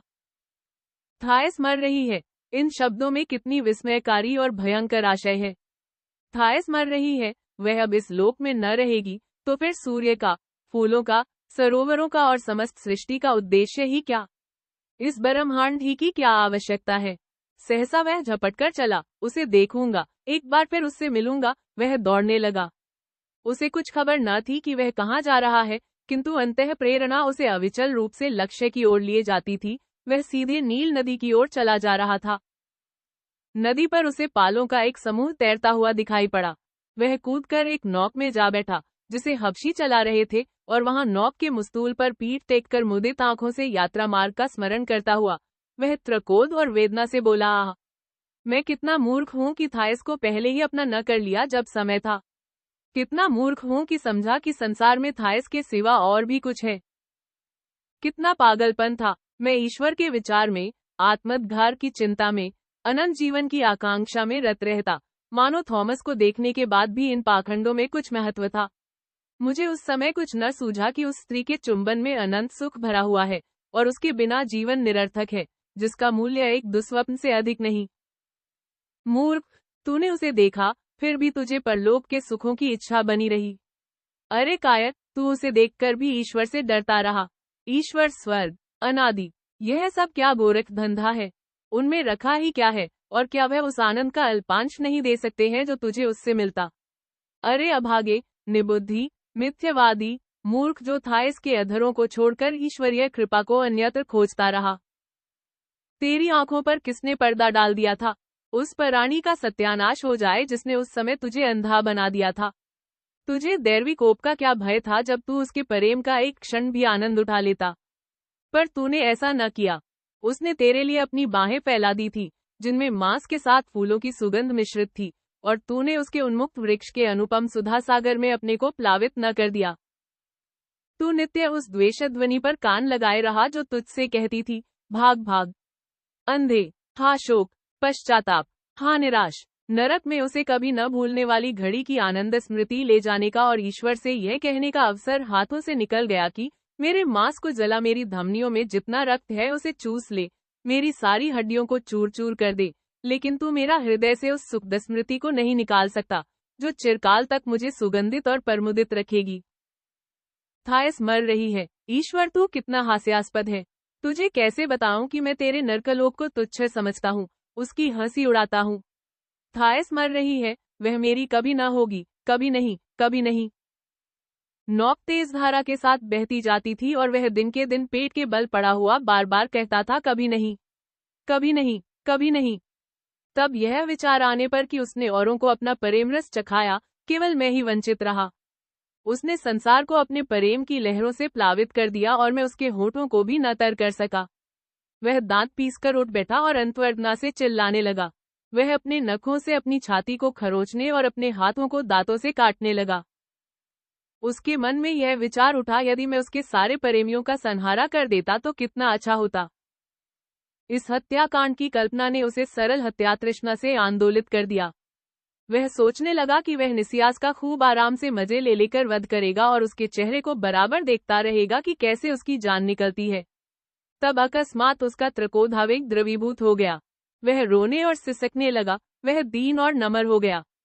एक अज्ञात विनयशीलता ने उसके चित्त को कोमल बना दिया। उसे यह आकांक्षा हुई कि अपने बालपन के साथी निसियास के गले में बाहें डाल दे और उससे कहे, निसियास, मैं तुम्हें प्यार करता हूँ क्योंकि तुमने उससे प्रेम किया है। मुझसे उसकी प्रेम चचार करो, मुझसे वह बातें कहो जो वह तुमसे किया करती थी। लेकिन अभी तक उसके हृदय में इन वाक्यबाण की नोक निरंतर चुभ रही थी, थायस मर रही है। फिर वह प्रेमोन्मत्त होकर कहने लगा, ओ दिन के उजाले, ओ निशा के आकाश दीपकों की रौप्य छटा, ओ आकाश, ओ झूमती हुई चोटियों वाले वृक्षों, ओ वन जंतुओं, ओ गृह पशुओं, ओ मनुष्यों के चिंतित हृदयों, क्या तुम्हारे कान बहरे हो गए हैं? तुम्हें सुनाई नहीं देता कि थायस मर रही है? मंद समीरण, निर्मल प्रकाश, मनोहर सुगंध, इनकी अब क्या जरूरत है? तुम भाग जाओ, लुप्त हो जाओ। ओ भूमंडल के रूप और विचार, अपने मोह छिपा लो, मिट जाओ। क्या तुम नहीं जानते कि थायस मर रही है? वह संसार के माधुर्य का केंद्र थी। जो वस्तु उसके समीप आती थी वह उसकी रूपज्योति से प्रतिबिंबित होकर चमक उठती थी। स्कंद्रिया के भोज में जितने विद्वान, ज्ञानी, वृद्ध उसके समीप बैठते थे, उनके विचार कितने चित्ताकर्षक थे, उनके भाषण कितने सरस, कितने हंसमुख लोग थे। उनके अधरों पर मधुर मुस्कान की शोभा थी और उनके विचार आनंद भोग की सुगंध में डूबे हुए थे। थायस की छाया उनके ऊपर थी, इसलिए उनके मुख से जो कुछ निकलता वह सुंदर, सत्य और मधुर होता था। उनके कथन एक शुभ्र भक्ति से अलंकृत हो जाते थे। शोक, वह शोक सब अब स्वप्न हो गया। उस सुखमय अभिनय का अंत हो गया। थायस मर रही है, वह मौत मुझे क्यों नहीं आती? उसकी मौत से मरना मेरे लिए कितना स्वाभाविक और सरल है। लेकिन ओ अभागे, निकम्मे, कायर पुरुष, ओ निराश और विषाद में डूबी हुई दुरात्मा, क्या तू मरने के लिए ही बनाई गई है? क्या तू समझता है कि तू मृत्यु का स्वाद रख सकेगा? जिसने अभी जीवन का मर्म नहीं जाना, वह मरना क्या जाने? हाँ, अगर ईश्वर है और मुझे दंड दे तो मैं करने को तैयार हूँ। सुनता है ओ ईश्वर, मैं तुझसे घृणा करता हूँ, सुनता है। मैं तुझे कोसता हूँ, मुझे अपने अग्निवज्रों से भस्म कर दे, मैं इसका इच्छुक हूँ, यहाँ मेरी बड़ी अभिलाषा है। तू मुझे अग्निकुंड में डाल दे, तुझे उत्तेजित करने के लिए। देख, मैं तेरे मुख पर थूकता हूँ। मेरे लिए अनंत नरकवास की जरूरत है, इसके बिना यह अपार त्रकोत शांत न होगा जो मेरे हृदय में खड़क रहा है। दूसरे दिन प्रातःकाल अल्बीना ने पापनाशी को अपने आश्रम में खड़े पाया। वह उसका स्वागत करती हुई बोली, पूज्य पिता, हम अपने शांति भवन में तुम्हारा स्वागत करते हैं, क्योंकि आप अवश्य ही उस विदुषी की आत्मा को शांति प्रदान करने आए हैं जिसे अपने यहाँ आश्रम दिया है। आपको विदित होगा कि ईश्वर ने अपनी असीम कृपा से उसे अपने पास बुलाया है। यह समाचार आपसे क्यों कर छिपा रह सकता था, जिसे स्वर्ग के दूतों ने मरुस्थल के इस सिरे से उस सिरे तक पहुंचा दिया है। यथार्थ में थायस का शुभ अंत निकट है। उसके आत्मोद्धार की त्रिज्ञा पूरी हो गई और मैं सूक्ष्मतः आप पर यह प्रकट कर देना उचित समझती हूँ कि जब तक वह यहाँ रही, उसका व्यवहार और आचरण कैसा रहा। आपके चले जाने के पश्चात जब वह अपनी मुहर लगाई हुई कुटी में एकांत सेवन के लिए रखी गई, तो मैंने उसके भोजन के साथ बांसुरी भी भेज दी, जो ठीक उसी प्रकार की थी जैसी नर्तकियां भोज के अवसरों पर बजाया करती हैं। मैंने यह व्यवस्था इसलिए की जिसमें उसका चित्त उदास न हो और वह ईश्वर के सामने उससे कम संगीत चातुर्य और कुशाग्रता न प्रकट करे जितनी वह मनुष्यों के सामने दिखाती थी। अनुभव से सिद्ध हुआ कि मैंने व्यवस्था करने में दूरदर्शिता और चरित्र परिचय से काम लिया, क्योंकि थायस दिन भर बांसुरी बजाकर ईश्वर का कीर्तिगान करती रहती थी और अन्य देवकन्याएं, जो उसकी वंशी की ध्वनि से आकर्षित होती थी, कहती हमें इस गान में स्वर्ग कुंजों की बुलबुल की चहक का आनंद मिलता है। उसके स्वर संगीत से सारा आश्रम गुंजरित हो जाता था। पथिक भी अनायास खड़े होकर उसे सुनकर अपने कान पवित्र कर लेते थे। इस भांति थायस तपश्चर्या करती रही, यहाँ तक कि 60 दिनों के बाद वह द्वार जिस पर आपने मोहर लगा दी थी, आप ही आप खुल गया और वह मिट्टी की मुहर टूट गई। यद्यपि उसे किसी मनुष्य ने छुआ तक नहीं। इस लक्षण से मुझे ज्ञात हुआ कि आपने उसके लिए जो प्रायश्चित नियत किया था, वह पूरा हो गया और ईश्वर ने उसके सब अपराध क्षमा कर दिए। उसी समय से वह मेरी अन्य देवकन्याओं के साधारण जीवन में भाग लेने लगी है। उन्हीं के साथ काम धंधा करती है, उन्हीं के साथ ध्यान उपासना करती है। वह अपने वचन और व्यवहार की नम्रता से उनके लिए एक आदर्श चरित्र थी, और उनके बीच में और व्यवहार की नम्रता से उनके लिए एक आदर्श चरित्र थी, और उनके बीच में पवित्रता की एक मूर्ति सी जान पड़ती थी। कभी कभी वह मनमलिन हो जाती थी, किंतु वे घटाएं जल्द ही कट जाती थी और फिर सूर्य का विहसित प्रकाश फैल जाता था। जब मैंने देखा कि उसके हृदय में ईश्वर के प्रति भक्ति, आशा और प्रेम के भाव उदित हो गए हैं, तो फिर मैंने उनके अभिनय कलाने पुण्य का उपयोग करने में विलंब नहीं किया। यहाँ तक कि मैं उसके सौंदर्य को भी उसकी बहनों की धर्मोन्नति के लिए काम में लाई। मैंने उससे सद्यरात में वर्णित देवकन्याओं और विदुषियों की कीर्तियों का अभिनय करने के लिए आदेश किया। उसने ईश्वर, डिबोरा, जूडिथ, लाजस की बहन मरियम तथा प्रभु मसीह की माता मरियम का अभिनय किया। पूज्य पिता, मैं जानती हूँ कि आपका संयमशील मन इन कृत्यों के विचार ही से कंपित होता है, लेकिन आपने भी यदि उसे इन धार्मिक दृश्यों में देखा होता तो आपका दग्धे पुलकित हो जाता। जब वह अपने खजूर के पत्तों से सुंदर हाथ आकाश की ओर उठाती थी, तो उसके लोचनों से सच्चे आंसुओं की वर्षा होने लगती थी। मैंने बहुत दिनों तक स्त्री समुदाय पर शासन किया है और मेरा यह नियम है कि उनके स्वभाव और प्रवृत्तियों की अवहेलना न की जाए। सभी बीजों में एक समान फूल नहीं लगते, न सभी आत्माएं समान रूप में निवृत्त होती हैं। यह बात भी न भूलनी चाहिए कि थायस ने अपने को ईश्वर के चरणों पर उस समय अर्पित किया जब उसका मुखकमल पूर्ण विकास पर था, और ऐसा आत्मसमर्पण अगर अद्वितीय नहीं तो विरला अवश्य है। यह सौंदर्य जो उसका स्वाभाविक आवरण है, 30 मास के विषम ताप पर भी अभी तक निष्प्रभ नहीं हुआ है। अपनी इस बीमारी में उसकी निरंतर यही इच्छा रही है कि आकाश को देखा करे। इसलिए मैं नित्य प्रातःकाल उसे आंगन में कुएं के पास पुराने अंजीरे के वृक्ष के नीचे, जिसकी छाया में इस आश्रम की अधिष्ठात्रियां उपदेश किया करती हैं, ले जाती हूँ। दयालु पिता, वह आपको वही मिलेगी, किंतु जल्दी कीजिए, क्योंकि ईश्वर का आदेश हो चुका है और आज की रात वह मुख कफन से कर जाएगा जो ईश्वर ने इस जगत को लज्जित और उत्साहित करने के लिए बनाया है। यही स्वरूप आत्मा का संहार करता था, यही उसका उद्धार करेगा। पापनाशी अल्बीना के पीछे पीछे आंगन में गया जो सूर्य के प्रकाश से आच्छादित हो रहा था। ईंटों की छत के किनारों पर श्वेत कपोतों की एक मुक्तामलासी बनी हुई थी। अंजीर के वृक्ष की छांव में एक शैया पर थायस हाथ पर हाथ रखे लेटी हुई थी। उसका मुख श्रीविहीन हो गया था। उसके पास कई स्त्रियां मुंह पर नकाब डाले खड़ी अंतिम संस्कार सूचक गीत गा रही थी। परम पिता, मुझ दीन प्राणी पर अपनी सप्रेम वत्सलता से दया कर, अपनी करुणा दृष्टि से मेरे अपराधों को क्षमा कर। पापनाशी ने पुकारा, थायस। थायस ने पलकें उठाई और अपनी आंखों की पुतलियां उस कंठध्वनि की ओर फेरी। अल्बीना ने देवकन्याओं को पीछे हट जाने की आज्ञा दी, क्योंकि पापनाशी पर उनकी छाया पड़ना भी धर्म विरुद्ध था। पापनाशी ने फिर पुकारा, थायस। उसने अपना सिर धीरे से उठाया। उसके पीले होठों से एक हल्की सांस निकल आई। उसने क्षीण स्वर में कहा, पिता, क्या आप हैं? आपको याद है कि हमने सोते से पानी पिया था और छुहारे तोड़े थे? पिता, उसी दिन मेरे हृदय में प्रेम का अभ्युदय हुआ, अनंत जीवन के प्रेम का। यह कहकर वह चुप हो गई। उसका सिर पीछे को झुक गया। यमदूतों ने उसे घेर लिया था और अंतिम प्राणवेदना श्वेत बूंदों ने उसके माथे को आर्द्र कर दिया था। एक कबूतर अपने अरुण त्रकंदन से उस स्थान की नीरवता भंग कर रहा था। तब पापनाशी की सिसकियां देवकन्याओं के भजनों के साथ सम्मिश्रित हो गई। मुझे मेरी कालिमाओं से भली भांति पवित्र कर दे और मेरे पापों को धो दे, क्योंकि मैं अपने कुकर्मों को स्वीकार करती हूँ और मेरे पातक मेरे नेत्रों के सम्मुख उपस्थित हैं। सहसा थायस उठकर शैया पर बैठ गई। उसकी बैंगनी आंखें फैल गईं और वह तल्लीन होकर बाहों को फैलाए हुए दूर की पहाड़ियों की ओर ताकने लगी। तब उसने स्पष्ट और उत्फुल्ल स्वर में कहा, वह देखो, अनंत प्रभात के गुलाब खिले हैं। उसकी आंखों में एक विचित्र स्फूर्ति आ गई, उसके मुख पर हल्का सा रंग छा गया। उसकी जीवन ज्योति चमक उठी थी और वह पहले से भी अधिक सुंदर और परिसंवेदन हो गई थी। पापनाशी घुटनों के बल बैठ गया, अपनी लंबी पतली बाहें उसके गले में डाल दी और बोला ऐसे स्वरों में जिसे स्वयं न पहचान सकता था कि यह मेरी ही आवाज है, फिर ये, अभी मरने का नाम न ले। मैं तुझ पर जान देता हूँ, अभी न मर। थायस, सुन, कान धरकर सुन, मैंने तेरे साथ छल किया है, तुझे दगा दिया है। मैं स्वयं भ्रांति में पड़ा हुआ था। ईश्वर, स्वर्ग आदि यह सब निरर्थक शब्द हैं, मिथ्या हैं।